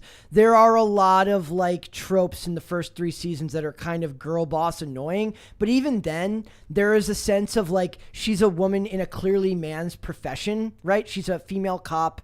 Angie Harmon's character of Rizzoli is a female cop, but she never allows that to define her being a woman in a man's world. She succeeds in spite of it without demeaning the men that are around her that are not like that. And it's done as sort of a tangential part to the story. It never consumes the entirety of the story, but there are absolutely feminist elements to that show, which I really do believe it came out at the perfect time, because if it had been done a couple years later, it would have been so heavy-handed, so awful. I saw it called the gayest non-gay show on television. It absolutely is. They like regularly like lay in bed together and like cuddle kind of and like talk about stuff. Like they're coded. The term would be coded as queer coded. Yes, queer coded. I would have had no problem. Honestly, I would have had no problem with them ending up together. But there's almost something unique about the fact that they don't. Are you guys talking about Hassan Piker? No. Oh. I recommend everyone. It's on HBO Max. It really is. If you're looking for an easy watch, it's really, really, really good. It kind of lives and dies off the chemistry that those two actors have, but they would have never been allowed to utilize that chemistry in a way that wouldn't have felt forced now. So but the show pulls back, they lean in, and they find a great middle ground there somehow. It's very, very good. Interesting. Like Survivor. Is it? I deny. Is it? I categorically deny this comparison. Frankly, I find it offensive. Have you ever even watched one episode out of curiosity? Gladly no. Freaking A, dude. Yvonne Ortiz said Mary went from edgy emo girl to giggly girly girl in 0.3 seconds. She's definitely a Fed. She broke character. I made you giggle for something, and now you're the Fed. Well, normally when I'm laughing that hard, it's off the show because that's when Brett says the most vulgar and messed up things. It's all going to come out in the report and when I that's eventually what I get find arrested. the funniest. Yes. Well, she's actually laughing at how great the report's going to be when I get arrested. I don't even remember what I was laughing so hard at now. Me neither. Rusty. Oh my God, Sharon! I don't want to go to court. I hate depositions. I do not need a bodyguard, Sharon. Oh my God! And then Sharon is just pursing her lips and wearing those rectangular glasses like so usual. Stoic. That whole show, she's like, Rusty, you are going to take that bodyguard and you are going to go to class because I adopted you and I want what's best for... And she has the most severe face and voice you've ever heard. And it's amazing. She was By always the way, like that. Chat agrees with me that you would love Survivor. I don't give a crap. I know you don't, but I'm trying to I do not save watch you. reality TV. I do not. You watch far more reprehensible stuff than that. Luckily, I'm awesome, so that does not matter. I mean... Oh, okay. Okay. Cancels I itself appreciate the confidence. Yes. It clearly comes from your blonde hair. Must be. Yeah. Matt said, can't hear sipping. Still not a mukbang. Okay, we're good then. They didn't hear me sipping. I didn't hear it either. I heard it in my headphone. Seriously? In my one ear, yeah. You're way too sensitive in, well, in your one ear. It's my Yeah. yeah. The right ear Lane goes. said, Mass Effect 3C, Typos do matter. Also, I agree. John Cena is very admirable for doing Make-A-Wish. Love you guys at CCP. I have a Fed-free week. Happy Monday. I mean, maybe like love the shade. Somebody will eventually make like a great like video. It's like all the evidence that Pop Culture Crisis is a Chinese with the X-Files theme playing in the background. No, it's gonna be the Charlie Day from with the big board with all the with all the yarn connecting. It's like on this date they said that that John Cena wasn't a bad person because he did the Make-A-Wish thing, even though he said Taiwan. Yeah, it's gonna be. It's gonna be great. 1,000-Foot Deep End said, "You're in college, right?" He doesn't realize some people graduate high school early and go to college before 18. LOL. Well, that's true. If he doesn't have any game, he certainly doesn't have any math skills. That is for sure. He should at least understand that it's like very easy to put your career at risk. Messaging randoms on the internet, you know. It really in a world where like a life in transcript. Are you really willing to sacrifice your fame, your fortune, your family, your family, your gorgeous wife, all for something that you could have done in person and not had any record of it? For any thought, for validation. There would have been weird. There would have been a girl at a concert you could have probably dropped the same line on and had no evidence to speak of. Because to our current understanding, he wasn't cheating on his wife in person at all. He was only cheating on her by messaging e-thoughts on Instagram. It's ridiculous. Tacti Platty said, "I'll join Reddit to upload memes if you review them." We need to do meme review. We need to do it. I think we can start looking into doing like a Friday meme review. Yes. 1,000-Foot Deep End said, "Personally, I like Rizzoli and Isles. Also prefer Sasha Alexander on Rizzoli and Isles rather than NCIS." I want to be switched to the Friday shows if that's the case. I want memes. He's right here. Sasha Alexander on NCIS plays a very modest and kind of prudish woman who contrasts heavily with the character that Cody DiPablo replaced her with. And she's far more carefree and almost Barbie. She's supposed to be like a genius this is gonna sound weird, like a genius bimbo. Like she loves fashion and she loves clothes. She loves all things high class because she comes from a family that had a lot of money. And she talks in a way that's very like it's very weird how she's also like she talks like she's talking out of a thesaurus all the time. And it's really, really interesting, the dichotomy of the character there that's both highly intelligent but weirdly carefree in a way. And then to that, Angie Harmon plays Rizzoli, which is very much the straight man, and a lot of it is like her trying to get, like, one of the big themes of the show is like she tries to get Isles to guess, like, because she's like, I don't like to guess. And so she'll be like he was hit in the head with something, and they're like on a baseball field, and there's a bat laying next to them with blood on it, and she's like, I wonder what it is that could have hit him. And she's like, maybe it was a baseball bat. And then she's like, I don't want to guess, even though there's literally a bat laying there with blood on it. Like, she's very much the straight man or straight woman to the other character's more carefree persona. You can tell that the range that is possible for female characters now is reduced so much with the supposed progression that we've undergone. Yep. It's really sad. It's also, do you remember when I once mentioned Giuseppe Zanotti to you? Like, yeah. You're like, yeah, that's like literally came from a reference that I saw on Rizzoli and Isles. That's funny. Like, because she's like, she refuses. I was like, how do you know that brand? Like, that's kind of weird. But yeah, she like wears shoes and gets blood on them. And, that's funny. And the other, and Rizzoli calls them Zambonis, which was hilarious. Garrett Duplant said, any thoughts on Indy 5? Do you believe it ends with Indiana Jones or continues with Phoebe Waller-Bridge? Oh my God, let that freaking series die. I bet you they keep going. I frankly, I don't care too much. I'm not invested either. Like Disney owning all of the Lucas stuff, I don't really care. I will see it. I the more that I like think about it now, it would be hilarious to have Shia LaBeouf try again. Oh, yeah. Bring back Shia LaBeouf and just try it again. And just That's the only way. That would be the Uno reverse that nobody would have saw coming, and it would have been kind of interesting. Have you seen it? Movie reviews said Pop Culture Crisis merch. I want now.